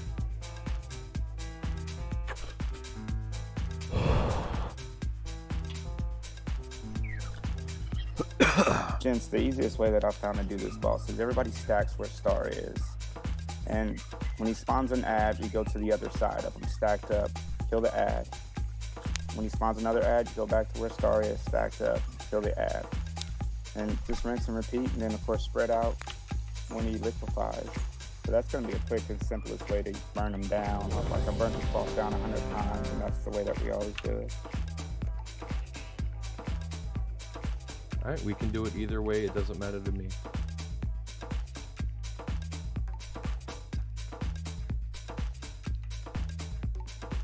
You gonna lust on pull? Do you want lust on pull or after first liquefy? Doesn't matter. We're all hitting the boss on pull anyway. Might as well do it on pull. Yeah. Okay. He doesn't take more damage during the No. smoke. 3, 2, 1.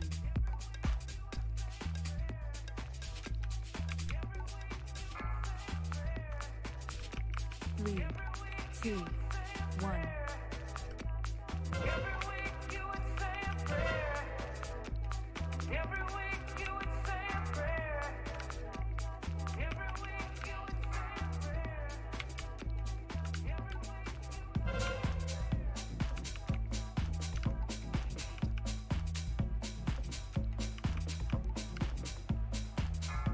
Three, 2, 1.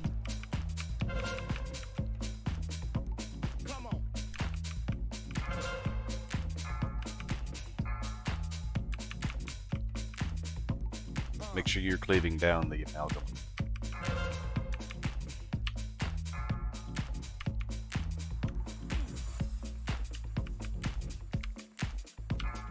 Three, 2, 1.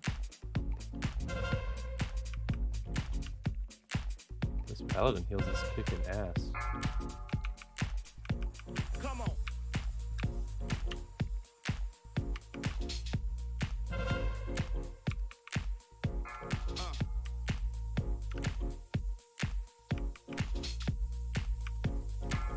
Three, 2, 1. I need to change that details. Let's do it during the fight. Alright, spread out a little bit. Kill the ad, everyone focus ad. Kill the ad. Try to avoid the blood bolts that he throws out. Soak up circles.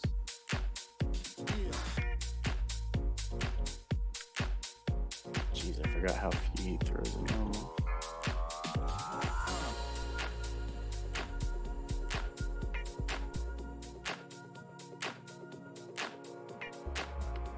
Alright, good job with the circles.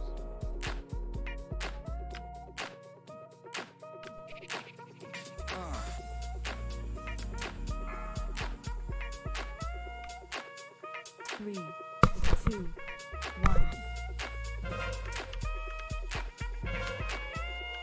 Try to keep Omega away from the tanks if you guys can as well.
Alright, spread out.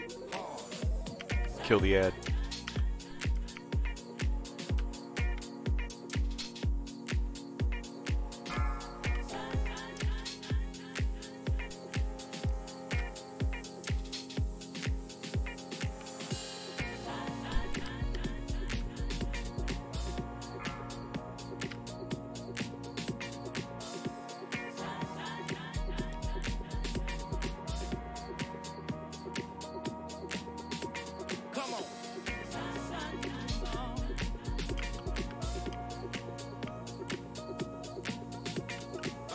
Good job, guys.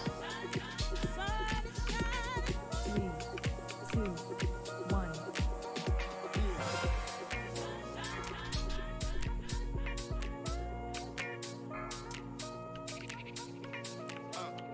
Kill the ad.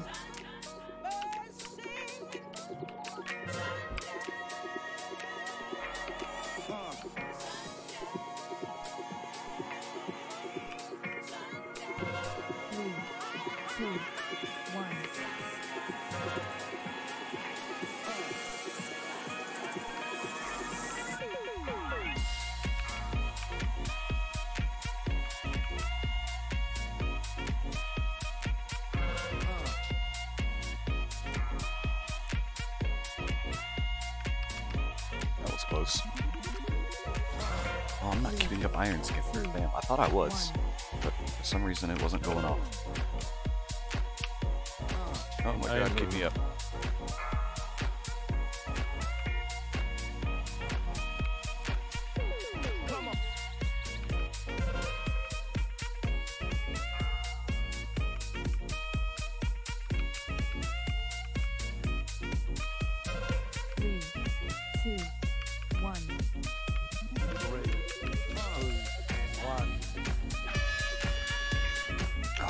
Really? Alright, split out, kill the ad.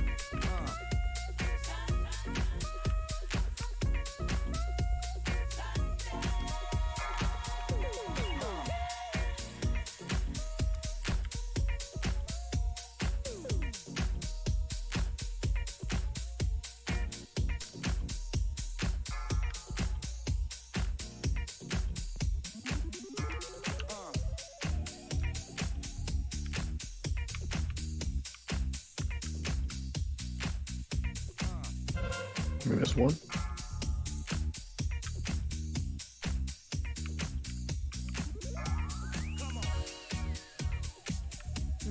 That's what happens when you don't hit one. Standard one. Just focus, boss.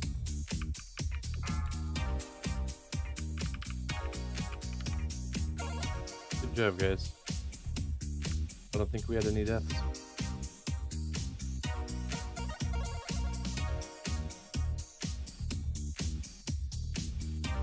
This normal raid seems to be going pretty smooth, as they should, for the normal mode. Hopefully we won't be in here too long.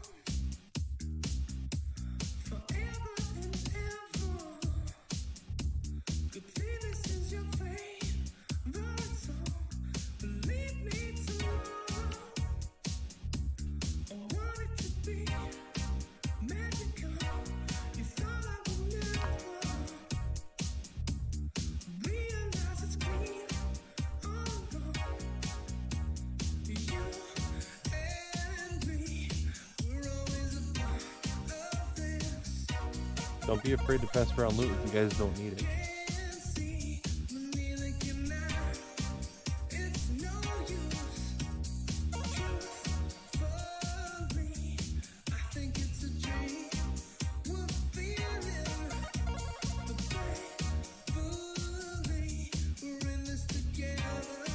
You guys can start pulling trash from the rear.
Alright, I'm back. Welcome back.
Damn it.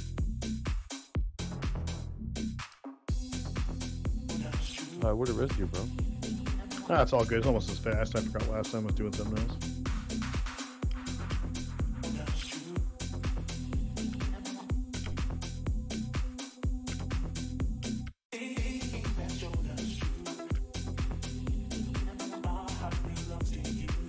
I wonder if I can invis.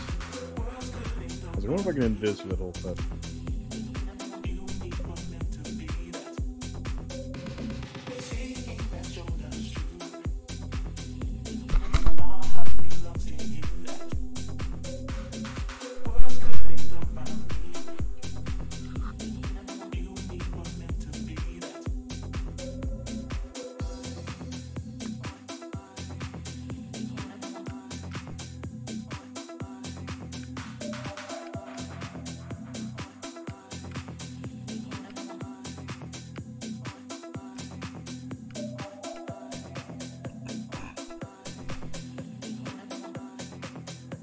All right, I'm pulling.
I'm not too familiar with this boss. I've never done him before.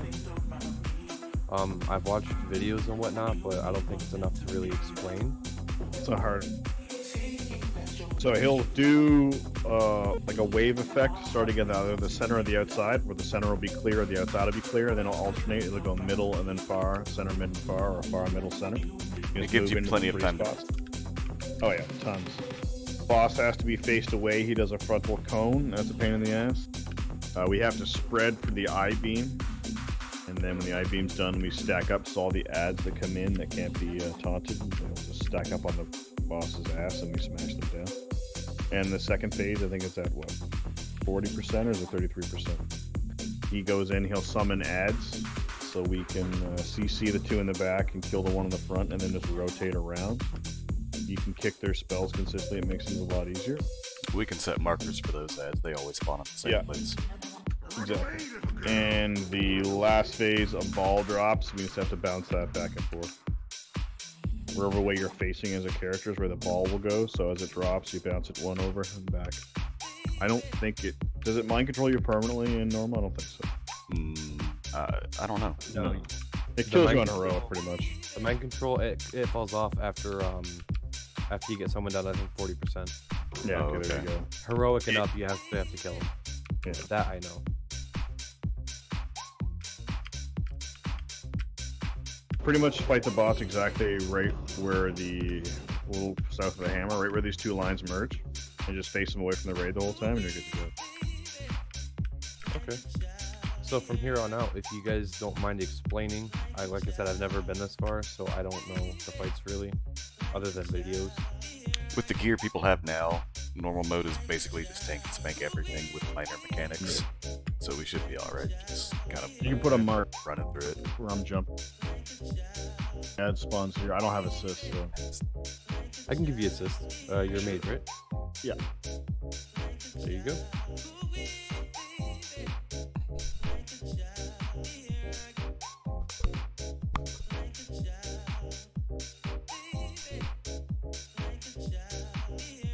Yeah, I'm a little late to the BFA party, so I didn't get to do all this when it first came out, so I'm a little behind. It's all good, man. So those are roughly where the ads are going to spawn. We can CC the two in the back, so I can shoot one. Next. Yeah. I can hex one. I can hex the other one. All right, so I'll favor Moon then, and I'll try to keep it CC'd. We'll just instantly drag the boss over top of the skull, kill it, and then just rotate around however way you want.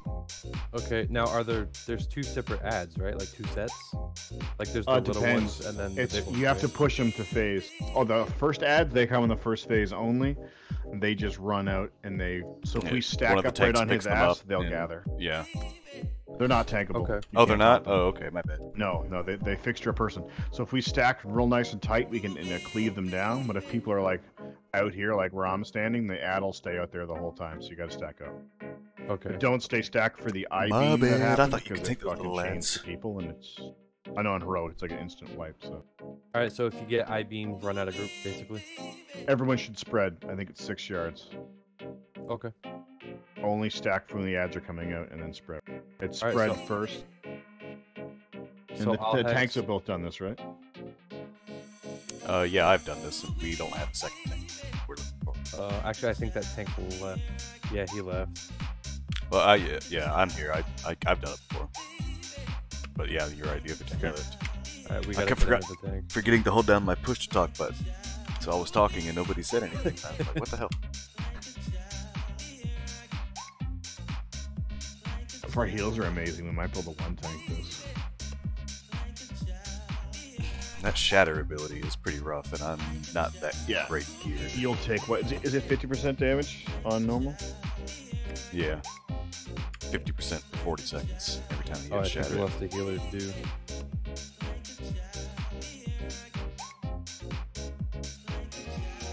It also we lost the healer, stacks. too. Yeah, but the DPS has to be it'll off. fall. Too. It'll fall off. Yeah. Oh, it will fall off. Okay. Yeah, it falls off. All right, Yeah, so I've I'll done this fight CCX and thousands of times with he's- DPS. I'm only done a couple as tank. Awesome. So I got X and you got Moon, you said? Yep. Alright, sounds good. Just get us another tank and heals and we'll be good to go.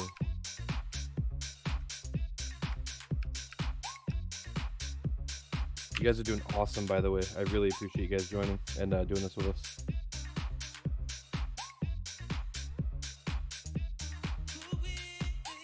And I appreciate you guys that know what you're doing, that you can explain it for everybody else, because I don't know these past fetid.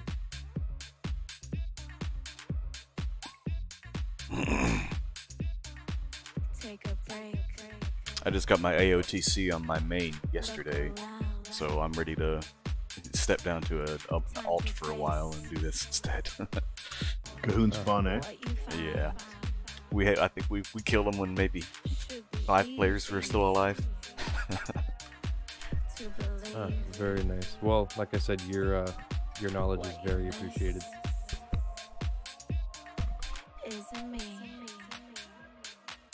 Take a break.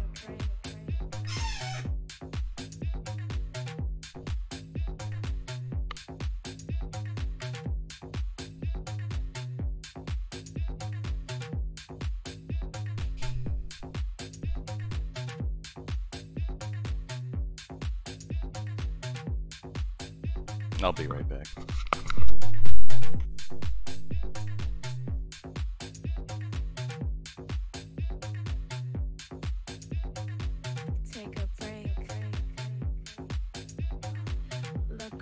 That is up to you, man. Viv, if you want to go holy, that's fine. We can always grab another DPS faster than a healer. I think Viv is in Twitch editing. Okay. Yeah, perfect. That's fine. We'll grab another DPS instead.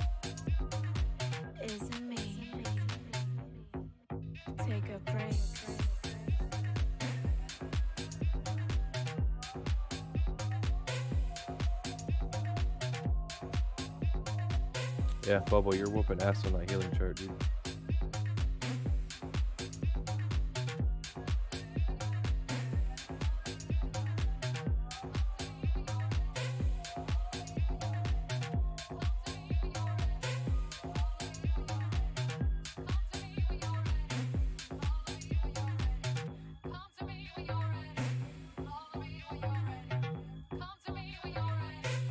Rate positivity always goes a long way, as far as I'm concerned. I agree. Okay, I'm back. Appreciate you viewing, whoever you are, watching me right now. Steal a tank from my, so you've been with me for never mind. More than an hour now. Always appreciate the views. I hope you're enjoying the show. Another lock portal, please, Demon.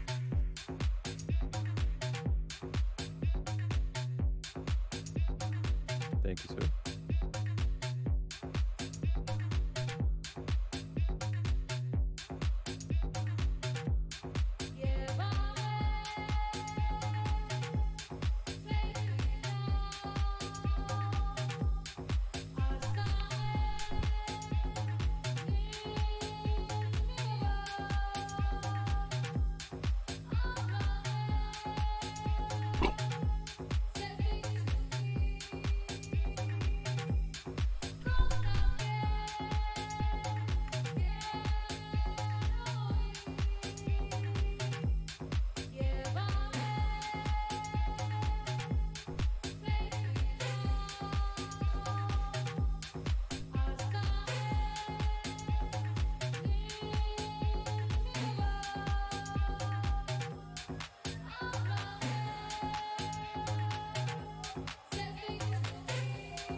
I'd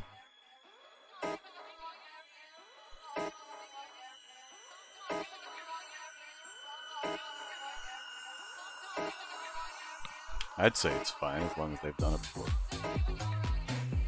Some people are listening to music podcasts or something. It's fine with me.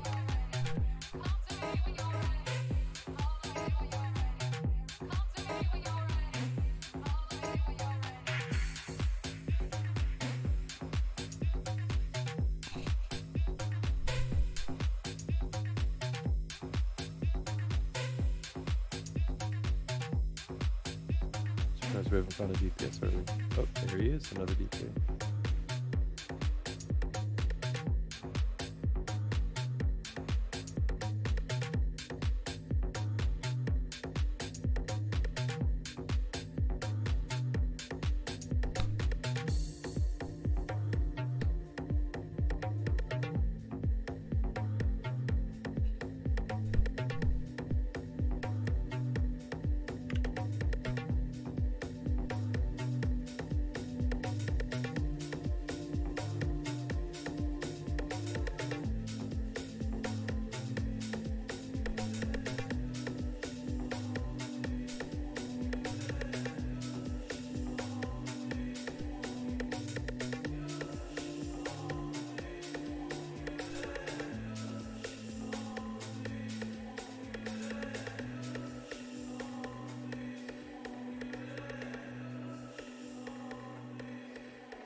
You're the special someone who makes me wanna give in. You're the special someone who makes me wanna give in. You're the special someone who makes me wanna give in. You're the special someone who makes me wanna.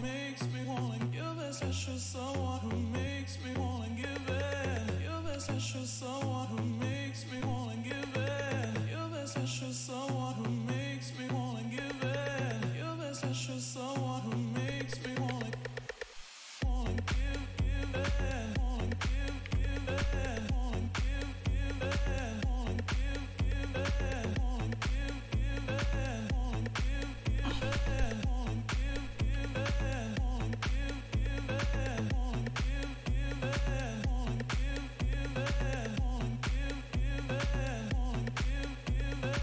Alright, he's gonna jump in the voice chat real quick and then we'll be good to go.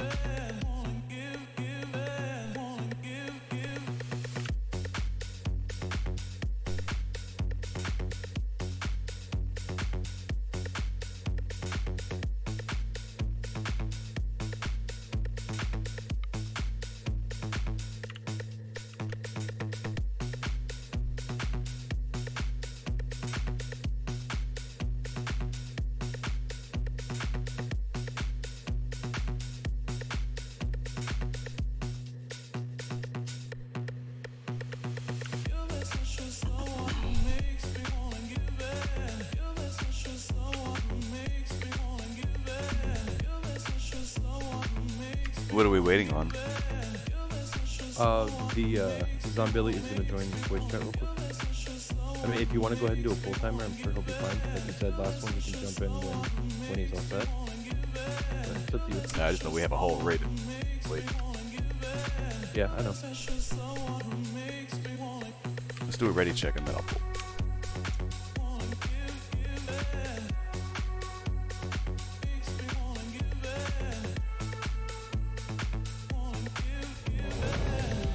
I'll do the ready check. Whatever.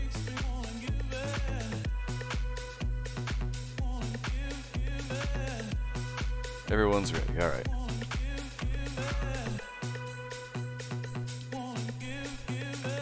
Alright, he said he's got AOTC, so we should be fine with him not in chat.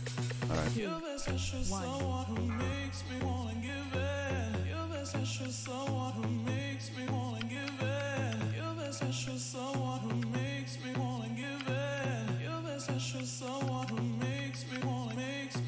You're the special someone who makes me wanna give in. You're the special someone who makes me wanna give in. You're the special someone who makes me wanna give in. You're the special someone who makes me wanna give in.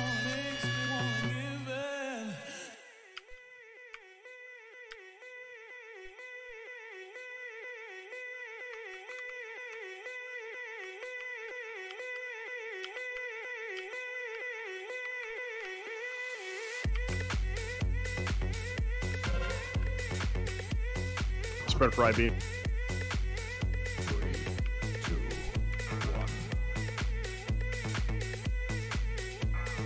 1. They give you all day to do that, don't they? Stack.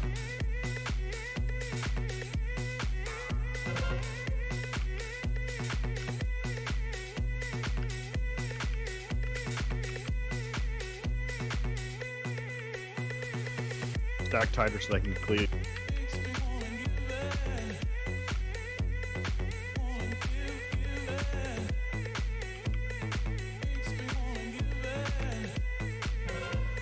Spread.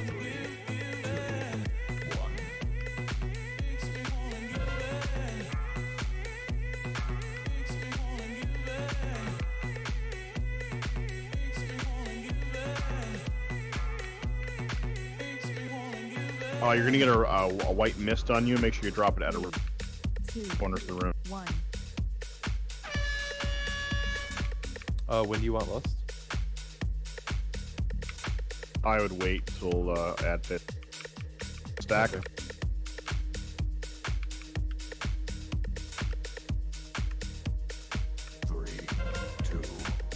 Spread.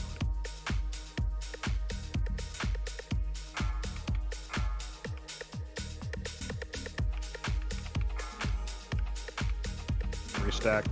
After set that one guy.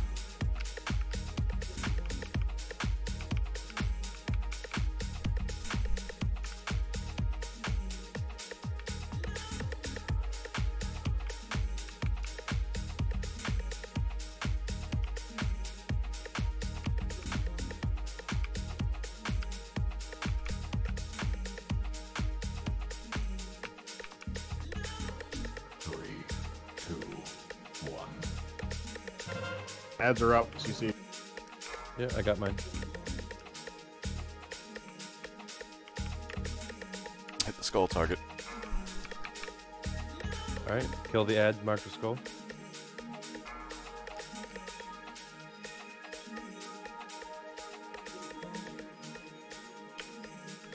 You can drag the boss to the ad, that way Melee can get it too. I'm trying to taunt the boss, but hold on. There we go, now cleave. 3. Oh, why is he pulling? 1. I guess that's one problem with chat. Another tank taunted it right after.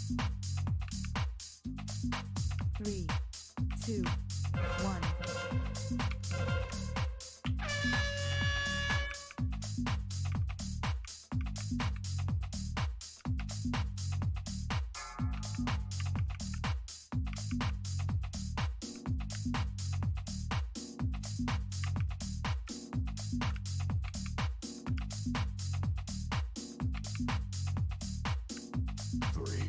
Ads. 1.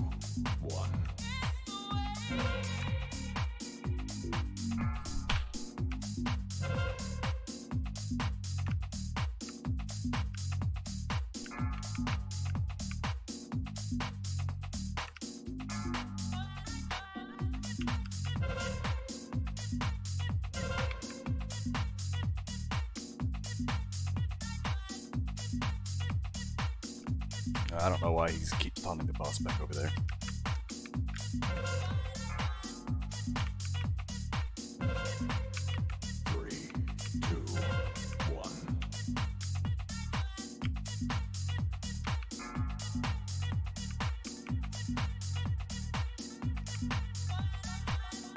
Yeah, that too. You can grip them in normal. I forgot about that.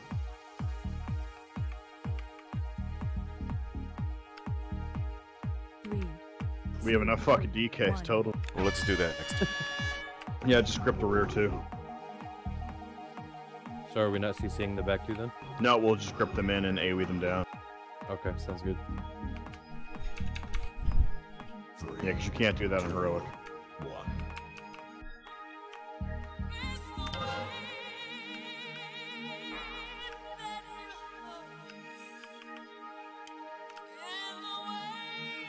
And grip the two in the back end.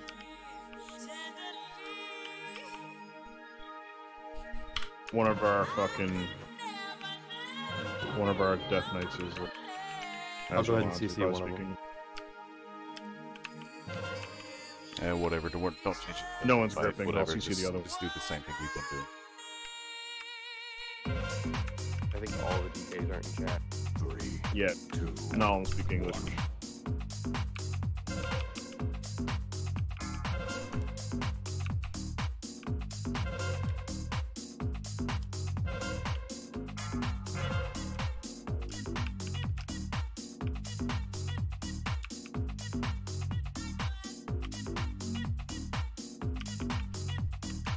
I don't think we're at the DPS to push Zool. 3, 2, 1. Alright, well, worst case, if not, I mean, did a damn good job either way. I'll be happy with stopping after this. No, we can do it. We just can't like do it easy. Right, we have to do the okay. mechanics. Yeah. Right, okay, I see what you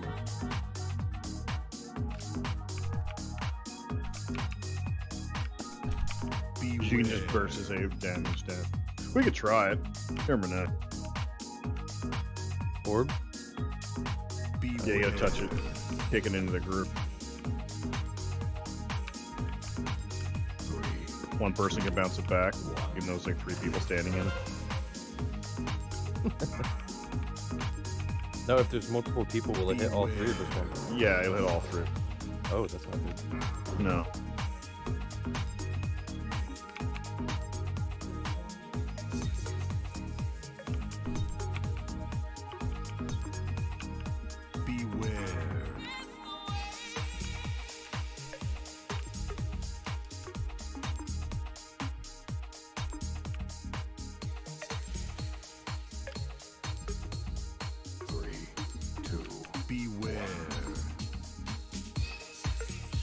In the back by where the other two. I got it. I got the orb. Yep. 3, 2, 1. Make sure you get back into the. If it even lands. Just focus boss. Just kill the boss. 6%.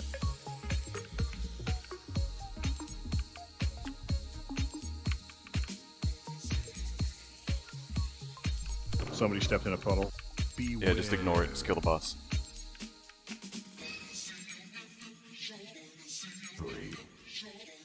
Awesome, good job, guys.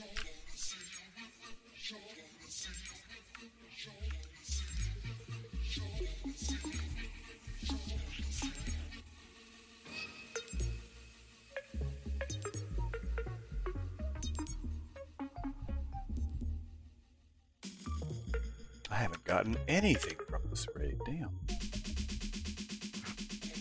No loot whatsoever.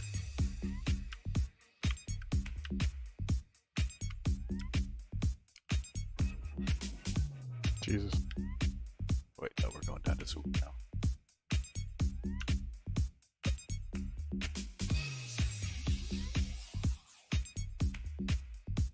Hello, I see I have a viewer in Mixer. Right, we'll have to thank I you hope guys. you're enjoying the show. If you have any questions, don't be afraid to ask.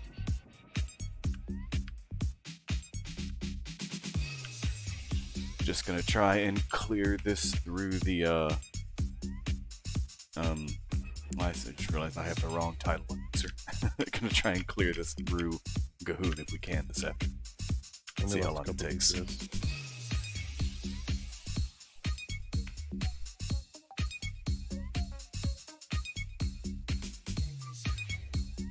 Reroll, I guess.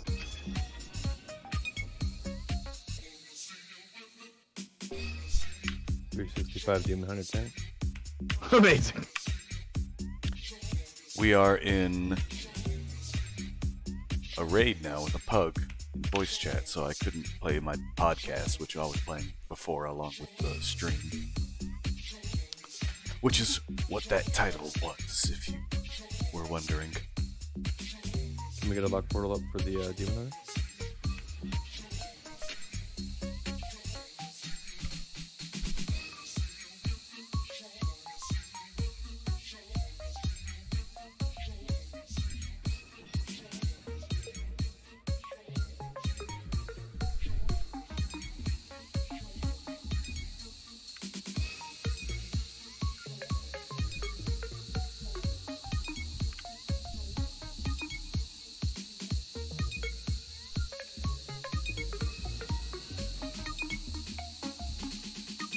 Another DPS.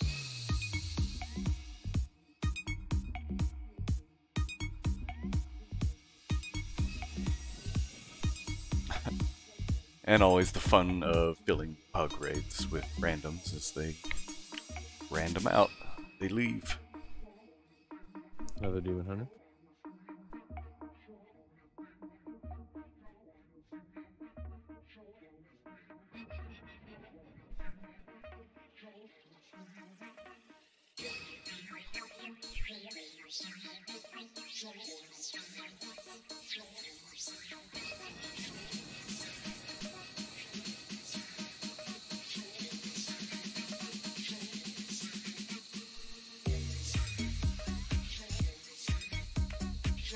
Shouldn't take too much longer to fill this group and then we'll be off.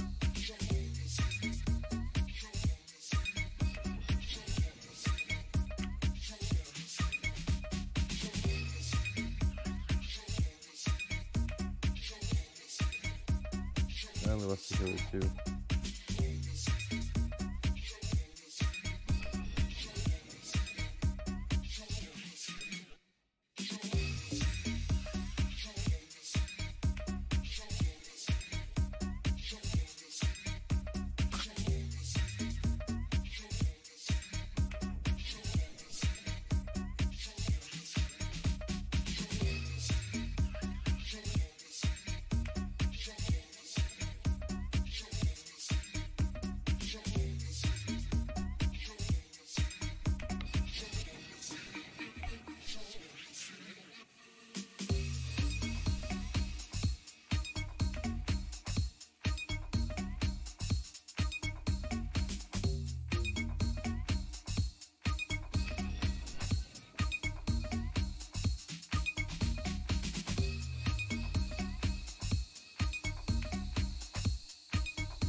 We should at least start pulling trash. This trash takes forever to clear.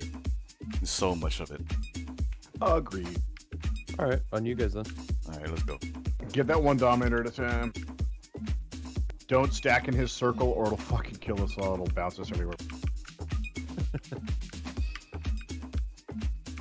It appears randomly. A lot of times I find he favors melee though. Would one of you guys like raid lead since you know what's going on and I don't? No, that's fine, man. You're doing a great job. Way more positive than I am most of the time.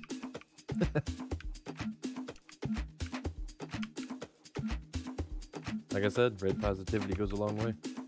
Yeah, my raid's full of like 2 assholes and they dick her the whole time. It's great. She's usually pretty fun. It provides entertainment, right? Exactly. Sometimes. I'm not usually a raider, so I'm actually fairly new to all this stuff. I normally just stick to my dungeons and mythic pluses and whatnot. Can we grip him in? Alright, cool. I was trying to LOS. I don't know. Can you LOS here? No, they're fucking. I don't. This is the worst start chain pulling extra group.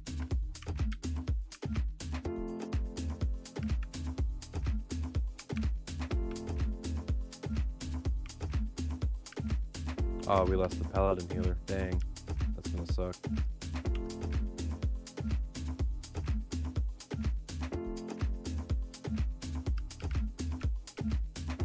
Yeah, he was boss, eh? Excuse me. Top of the charts for healing on my chart. Oh yeah.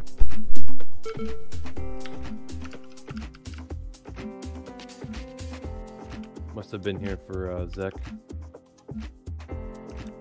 Because he left right after.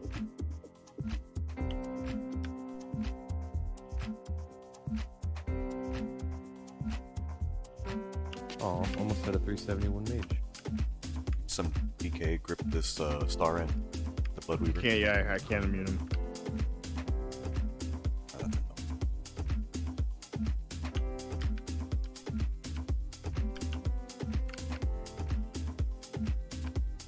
I interrupted it, he'll run.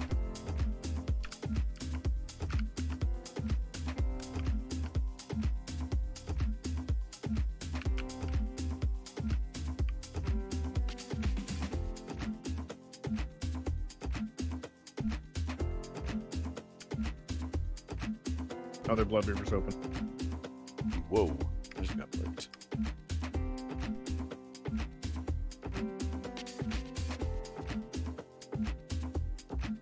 Behind us.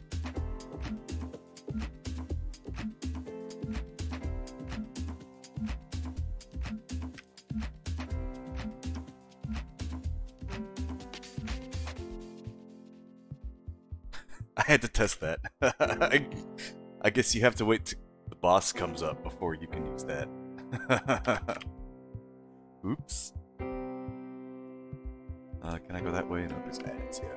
I gotta go all the way around. A Warlock left too. My bad, I should have waited on I realized it would take this long. Oh, did he? Oh, shit.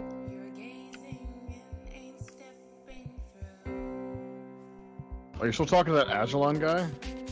Yeah, he is speaking.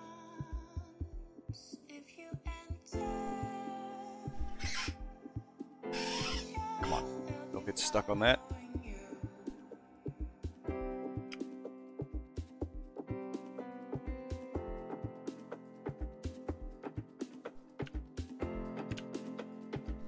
That's the reason they're breaking that add-on that fucking automatically blocks people from your groups.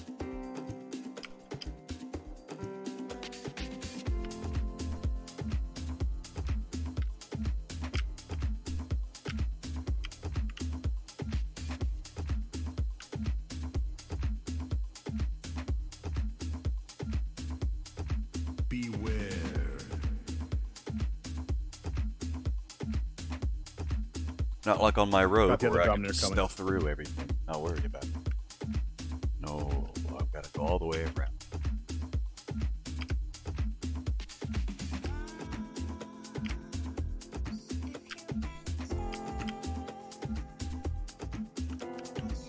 Beware.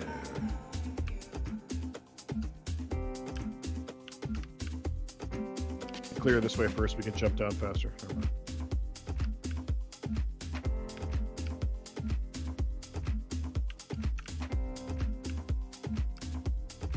Oh, is that what unlocks the jump? Is that what unlocks the jump? Clearing that little area there? Yeah, no, actually, you gotta clear the whole room, or the That's what I doesn't thought. engage the float mechanic.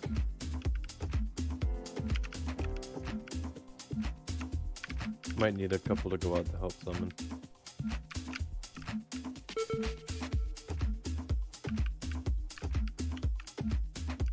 Unless you want to let him just run.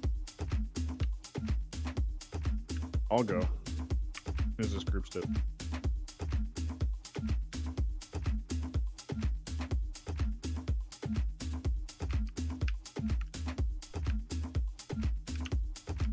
Alright, do you want to go now or after trash? I'm going. Alright, I'm right behind you.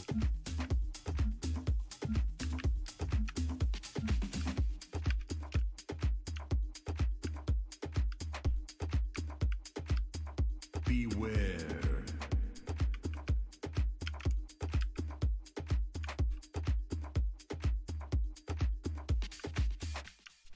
No one ever clears that fucking route. Let's so you have play a to go all the game way around. called What If? Beware. What if you're down by just the lake noticed for a that. much needed vacation? Oh, what is this? Birds are chirping, grills are grilling, Beware. rocks are skipping. Suddenly, rashes are appearing? As soon as That I'm out wasn't of there combat, I'll before mount up. I'm not playing advertisements on my station. No, fuck that.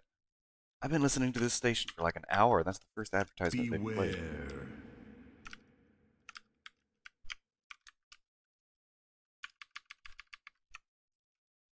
Too much. Can't pull that much.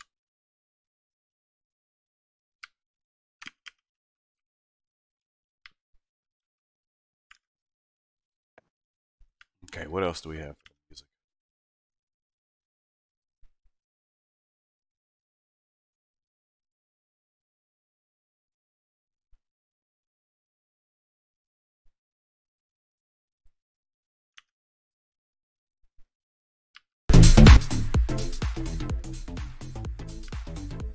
I was in combat for like ever. Right?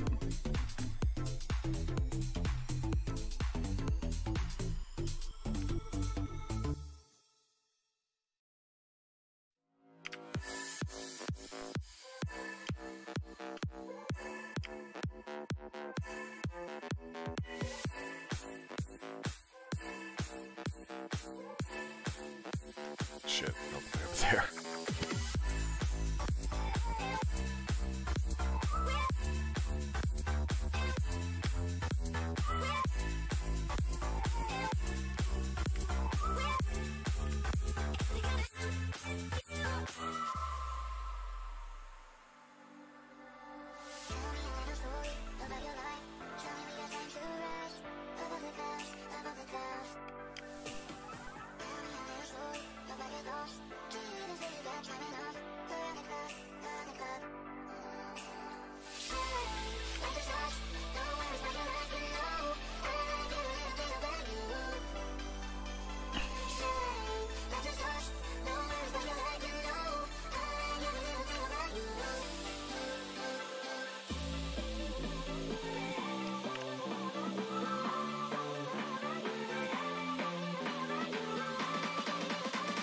Good on summons. I'm not here at the summons thing. Oh, do you have war mode on? Yeah. I don't. Gotcha.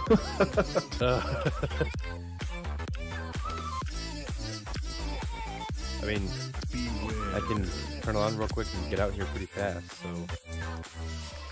No, they should get them to walk. I mean, at this point, they should be halfway here. Why do we have 3 tanks? We shouldn't. Beware. 2 demon hunters and me. Filler rank uses DPS, he needs to change. Oh, okay.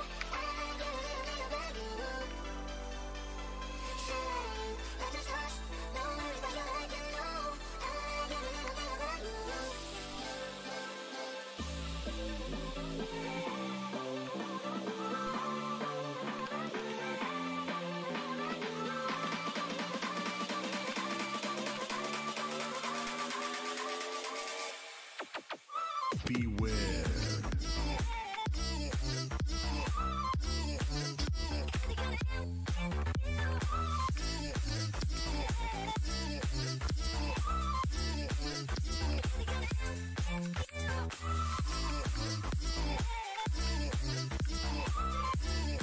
Okay, he's trying to help with trash and some sort of trash. Beware. Okay, well that healer left because he's too lazy to walk. So what do we need? We got The tanks. flight point goes like right to the instance there. Yeah, I know. Beware.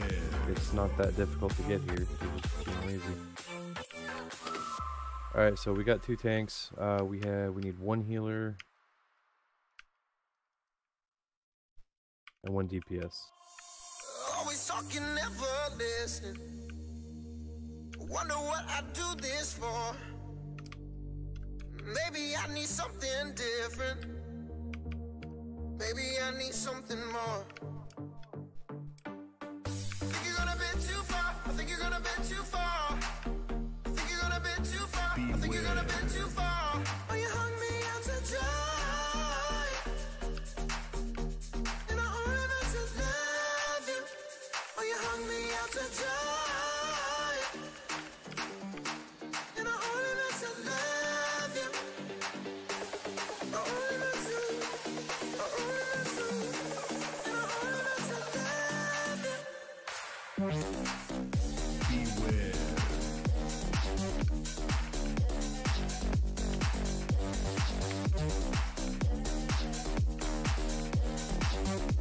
Oh, look at that 2 for 1.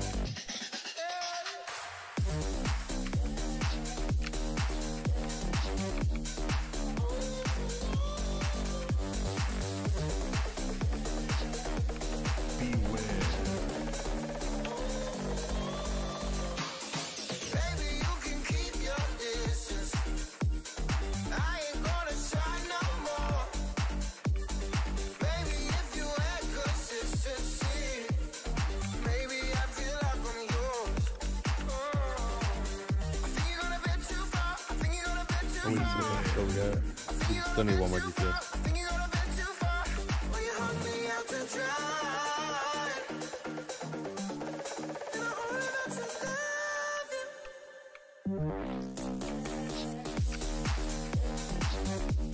Okay, we still need 1 DPS.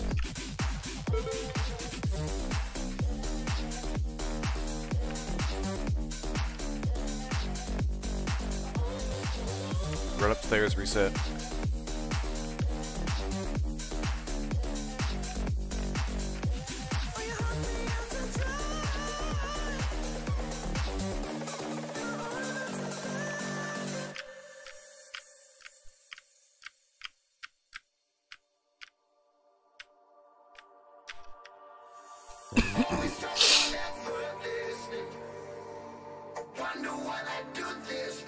Man, people are so finicky. Lazy. Generation wants handouts. Those entitled millennials.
Is that path available to drop down from the top one? Not until we... Actually, just right now it is, yeah. Run straight.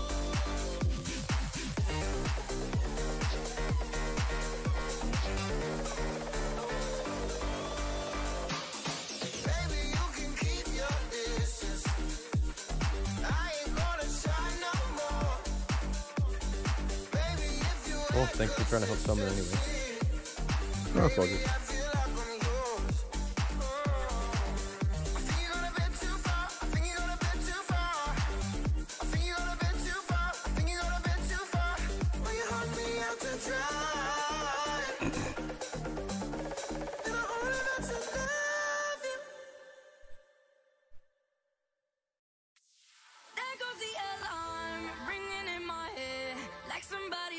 Don't you trust him? No. Texting from his ex. What did you expect? Now you're lying here, knowing where he goes. Now we got that itch, yeah. Karma is a bitch, yeah. Same way that they come, that's the way they go.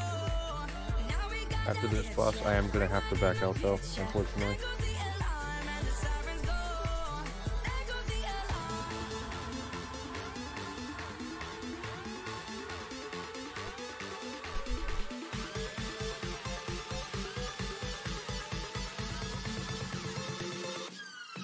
So, if somebody would like raid lead, I can pass it to you now if you'd like.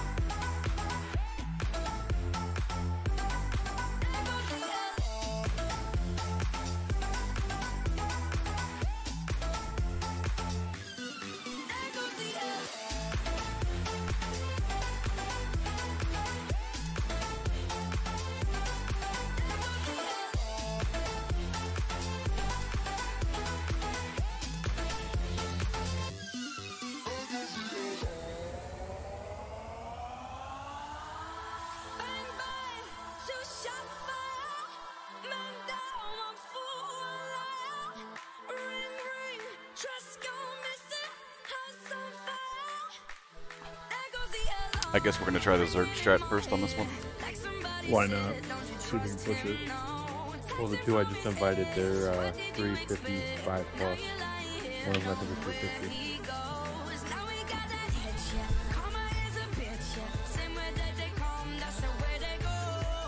It's up to you guys, really. Well, if you could try it, it's way easier if you can. Now we gotta break up the CCs.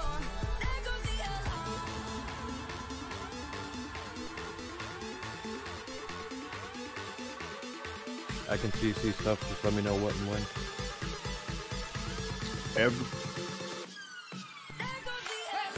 Every little area, like where the right around this area here. So the add spawn everyone. Okay, so just CC one if I'm close enough. But yeah, it's a blood hexer. But if we can push her down, it won't matter. I mean, we'll have to probably do the first ones anyway, but we can get to it. We gotta rush him down to 40%.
I think everybody's here.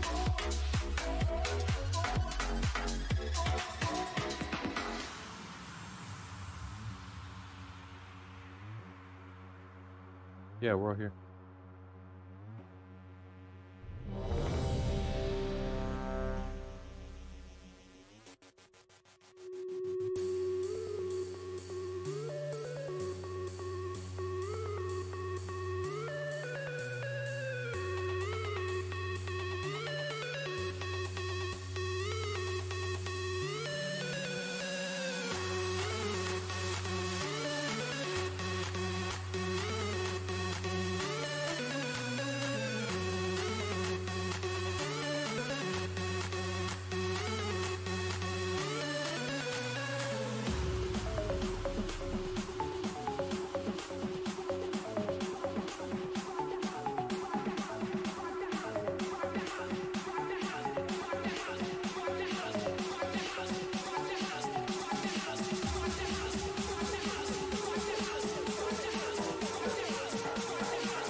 Alright, tanks on you guys. Everyone's ready. So just everyone stacked super tight, pull everything onto the boss, and smash Zool down to 40% as fast as possible. Alright.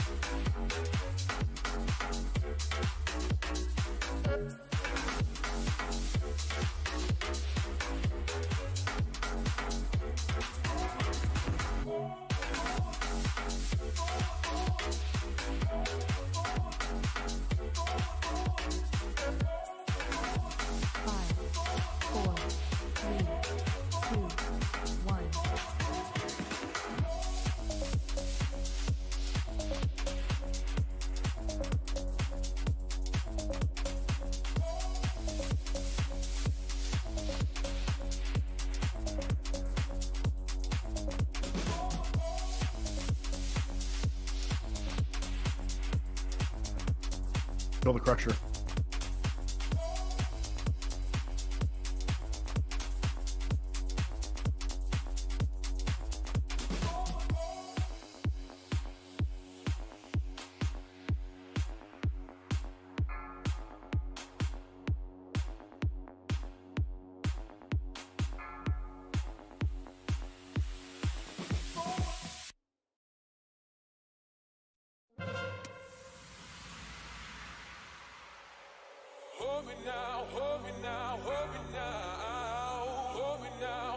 Stack tight.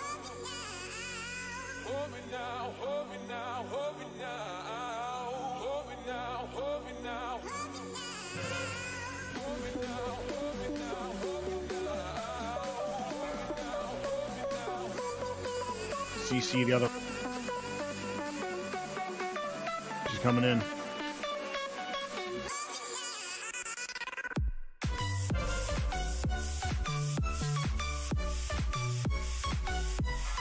Tried to hex her, but they're on her.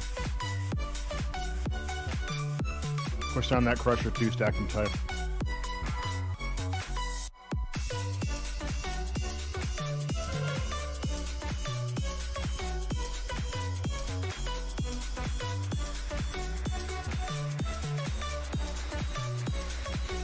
The Hexer gets off a cast, it'll buff everybody.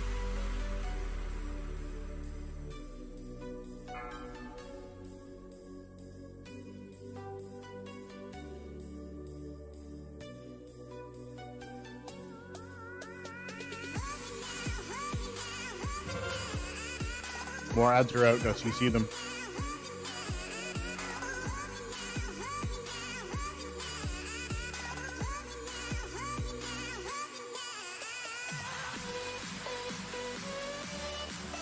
Every time I hex her, they break it.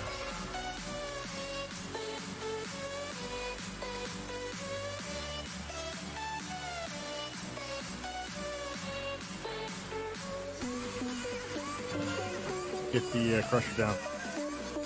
The Zool's gonna change.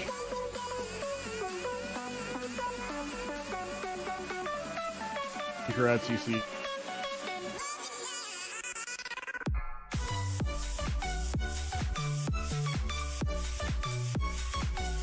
Get that blood before it hits Zool. Move Zool away from that blood.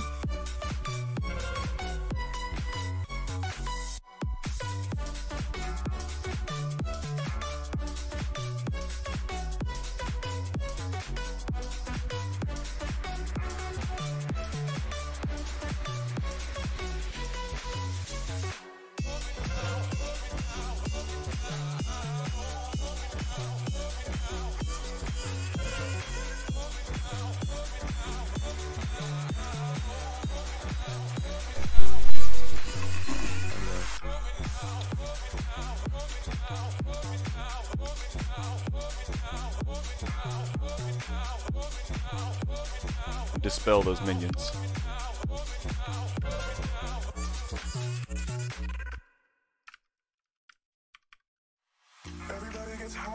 Tank is down. Yeah, it's a wipe.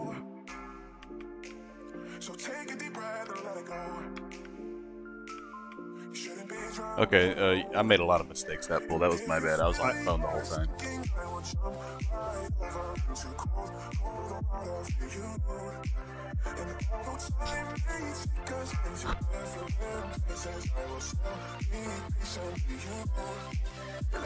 We don't have a... Okay, we do have another DK. We definitely don't have the DPS to push him.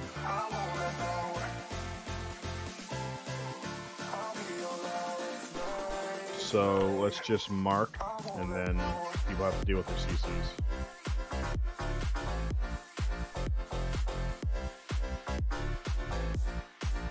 Well, I tried CCing some of the hexers, but they kept breaking the CC as soon as I put Yeah.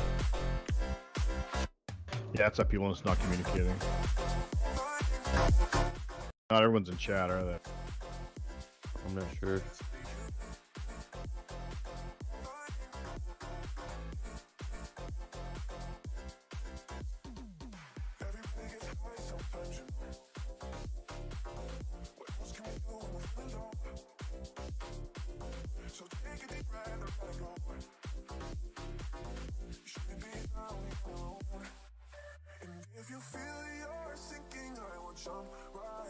Alright, so I'll always get Moon. And let's assign other CC. So we have the, I can get Diamond. Okay. Or Purple.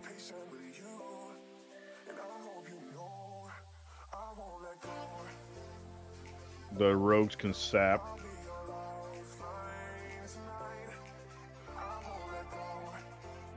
Are the rogues in chat? I am. Alright, so whoever I is can get triangle. Green. Okey-doke. We do see somebody get blue.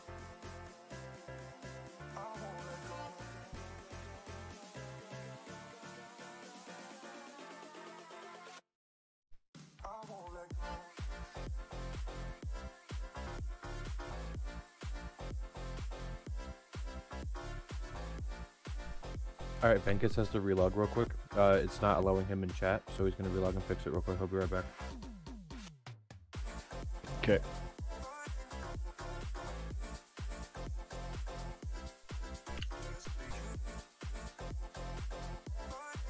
Not bad. Up to Zool on and only one wipe.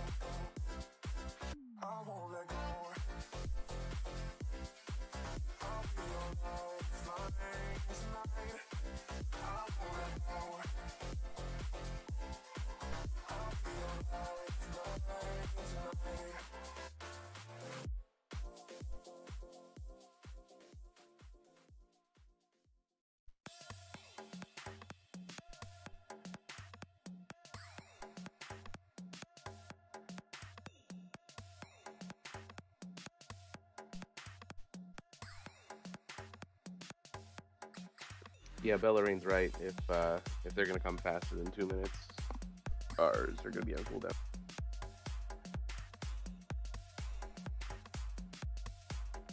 I can try throwing paralysis on one of them if they get out of control, but I'll be tanking one of the ads mostly center.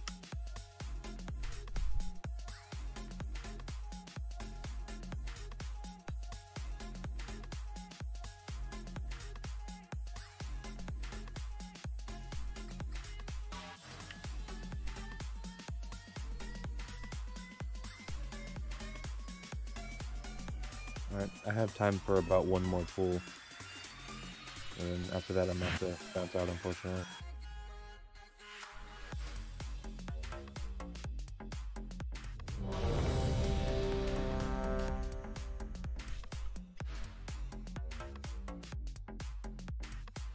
Hold on, we need 2 more DPS. We had 2 that left.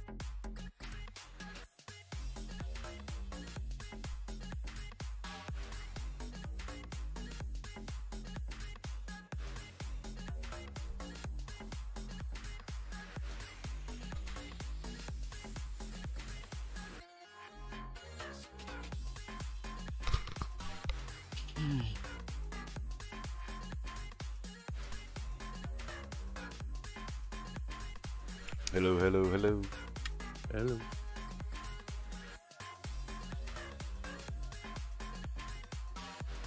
Why? From upstairs.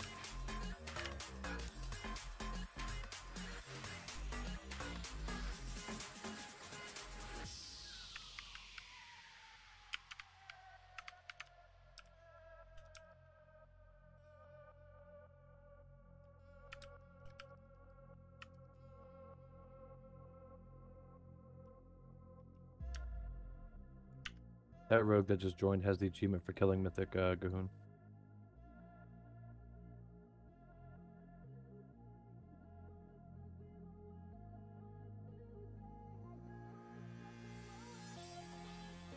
Or no, sorry, Mythic Zekvaz, not Gahoon. I don't know why he's a normal, but I won't complain. Probably an alt. Maybe.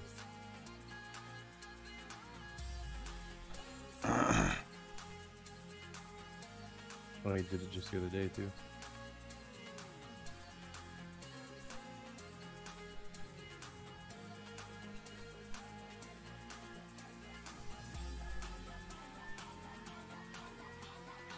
$371 mage. See if he joins. No, he declined. Then why'd you apply, you dipshit?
You want to try it just down 1 DPS? Oh, never mind. People are applying now.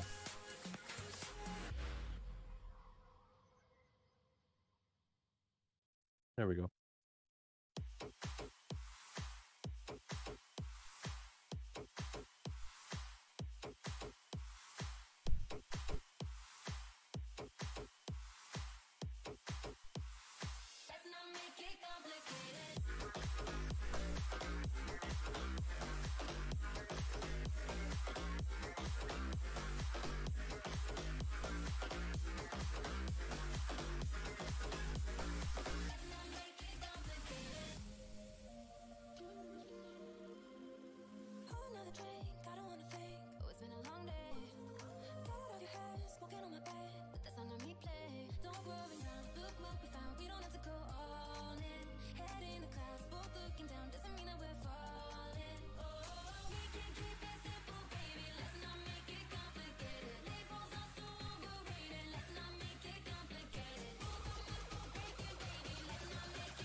The hunter we just invited should be able to help with the CCs.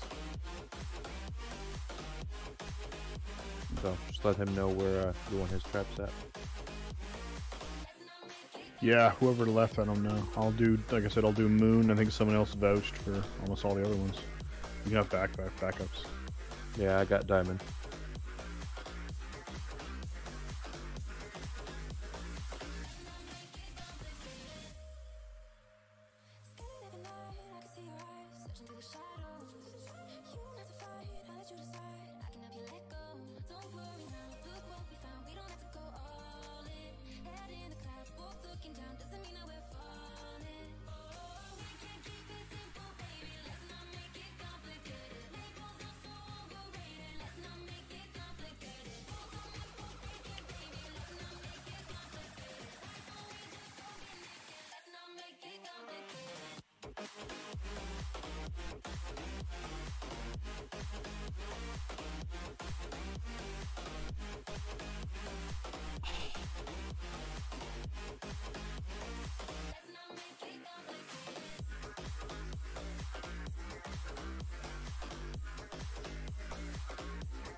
I have about another 15 minutes or so before I gotta head out.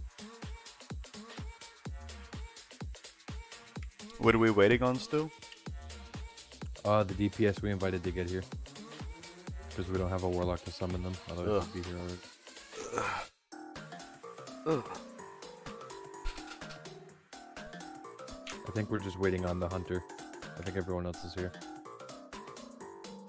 Which he's coming in now, so.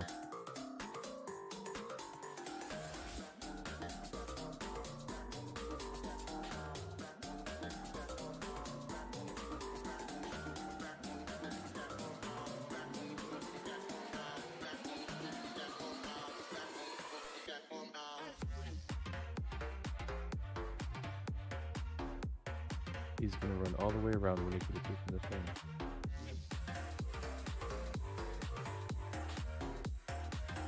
It's all good.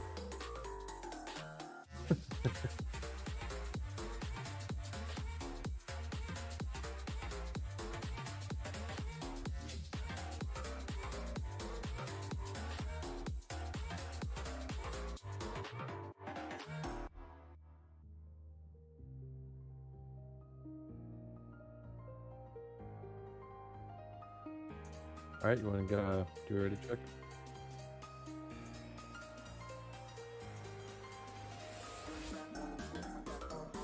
You want to assign the hunter a sign?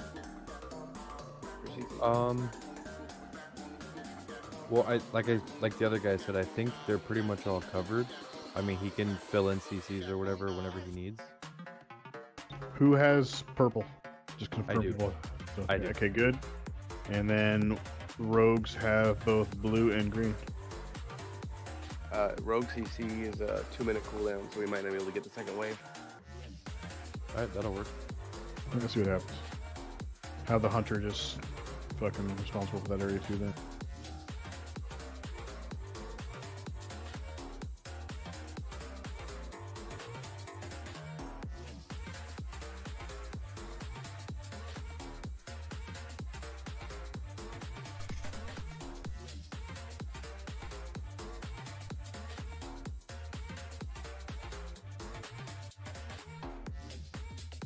Alright, so I think we're ready to go. Whenever you guys want to ready check and do a pull check. Oh my gosh, we've been sitting here for so long.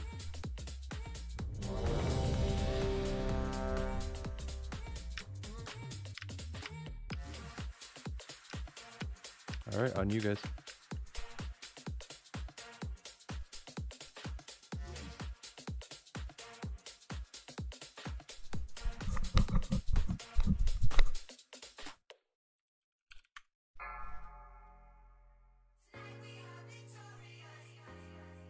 5, 4, 3, 2, 1.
Yeah, if those bloods touching me heals it.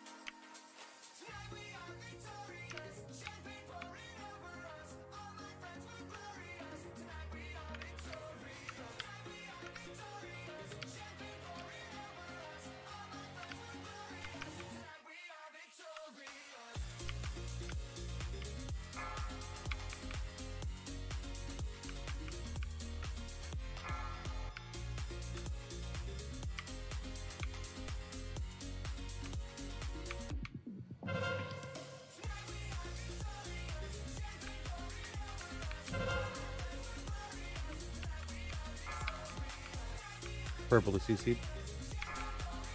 Yeah, Moon's good to go.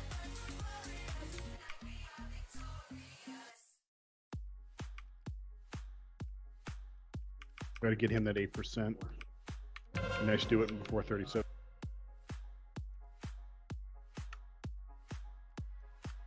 New ads in 18 seconds. Push that 3%.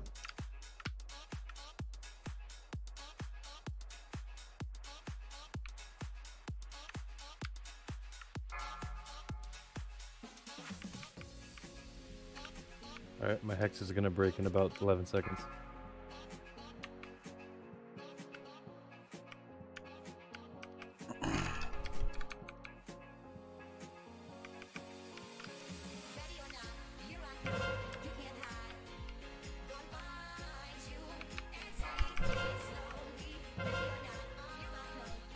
Stack, taunt, taunt, taunt. Why did you not taunt, tank?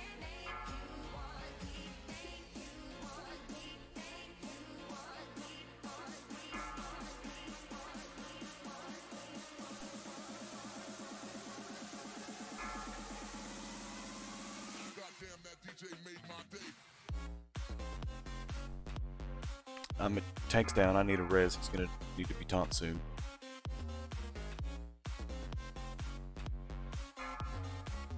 Can somebody be a res monk, dude?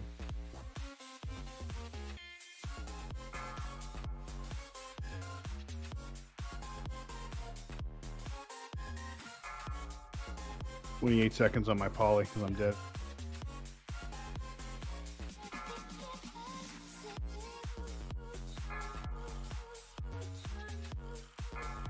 Get that blood, you gotta stun it or CC it. Stun that blood for it touches it. The other tank's dead too. Go, go, go.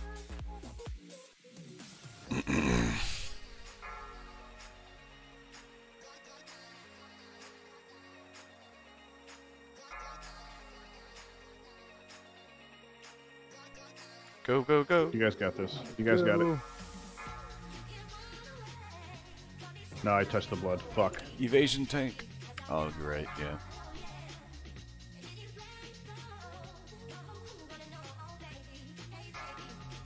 Is the other tank in fucking...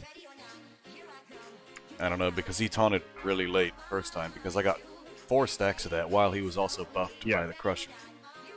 Yeah, 2 is enough, man. Damn, that was really close.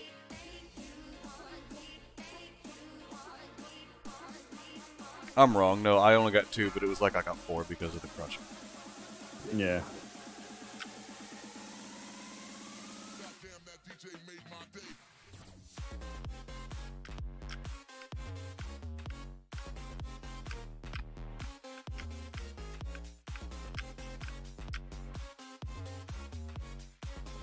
I can stick around for one more push. That's it.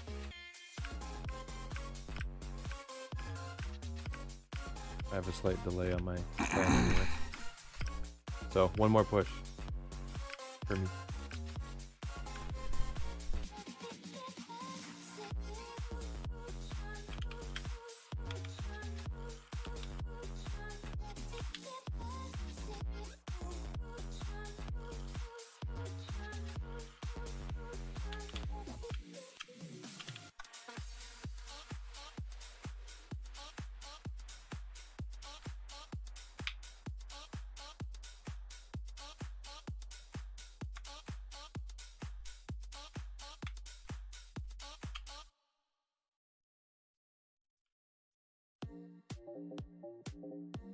Damn, that sucks. We had him down to 200k health left.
Yeah, do you want us to just chain CC, or do you want some of the DKs to start pulling them in and cleave them down? Well, all depends if it stays alive, we can keep CCs up. Okay. So CC as long as possible. If the CCers start going down, then pull them in if necessary, I guess. Yeah, we can pull them in and kill them. Our DPS is quite low. Okay, so the first set we'll pull in and kill. Yeah. Okay, let's ready check and pull.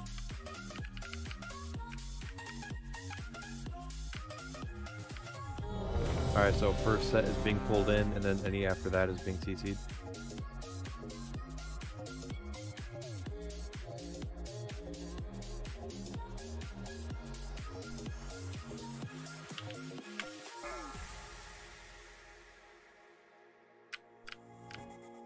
Five, 4, 3, 2, 1.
Script that one in. Hexer's coming in 30 seconds.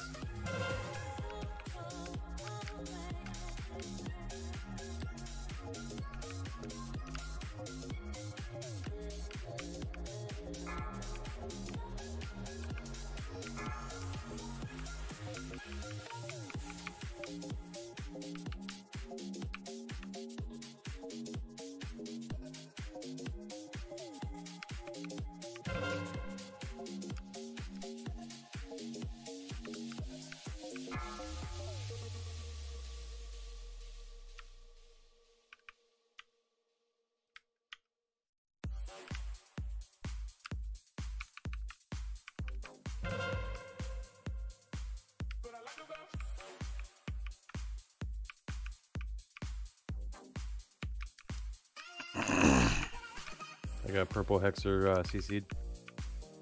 Yeah, Moon's good. We're gonna have a crusher up going into the second phase unless we stop Always DPS on the will. boss now.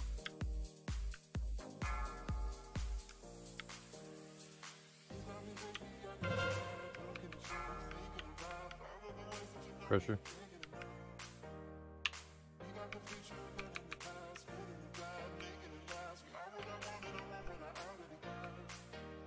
Kill the crusher.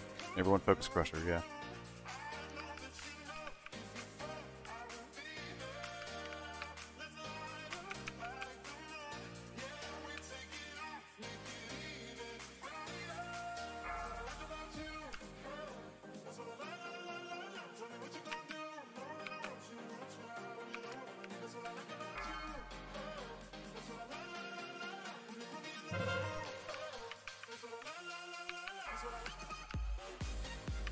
Okay, here we go.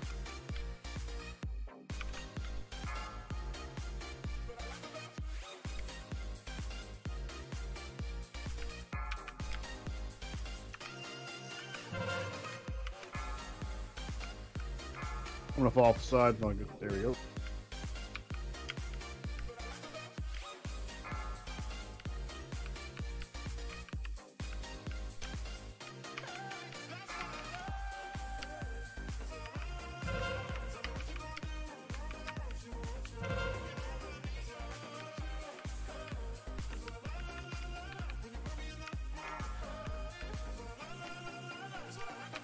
Watch your CCs, people.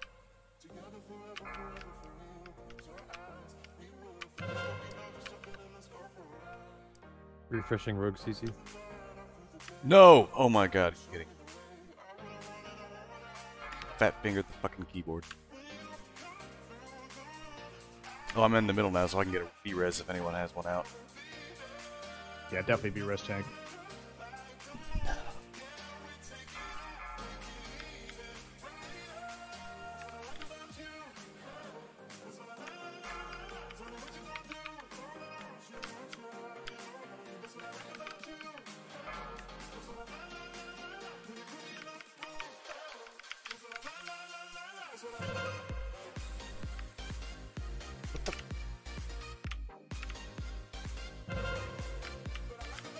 What the hell was that?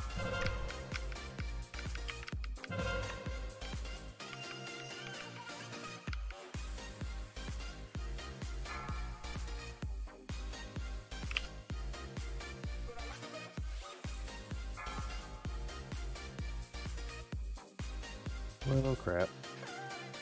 This is harder than the last boss anyway, most of the time.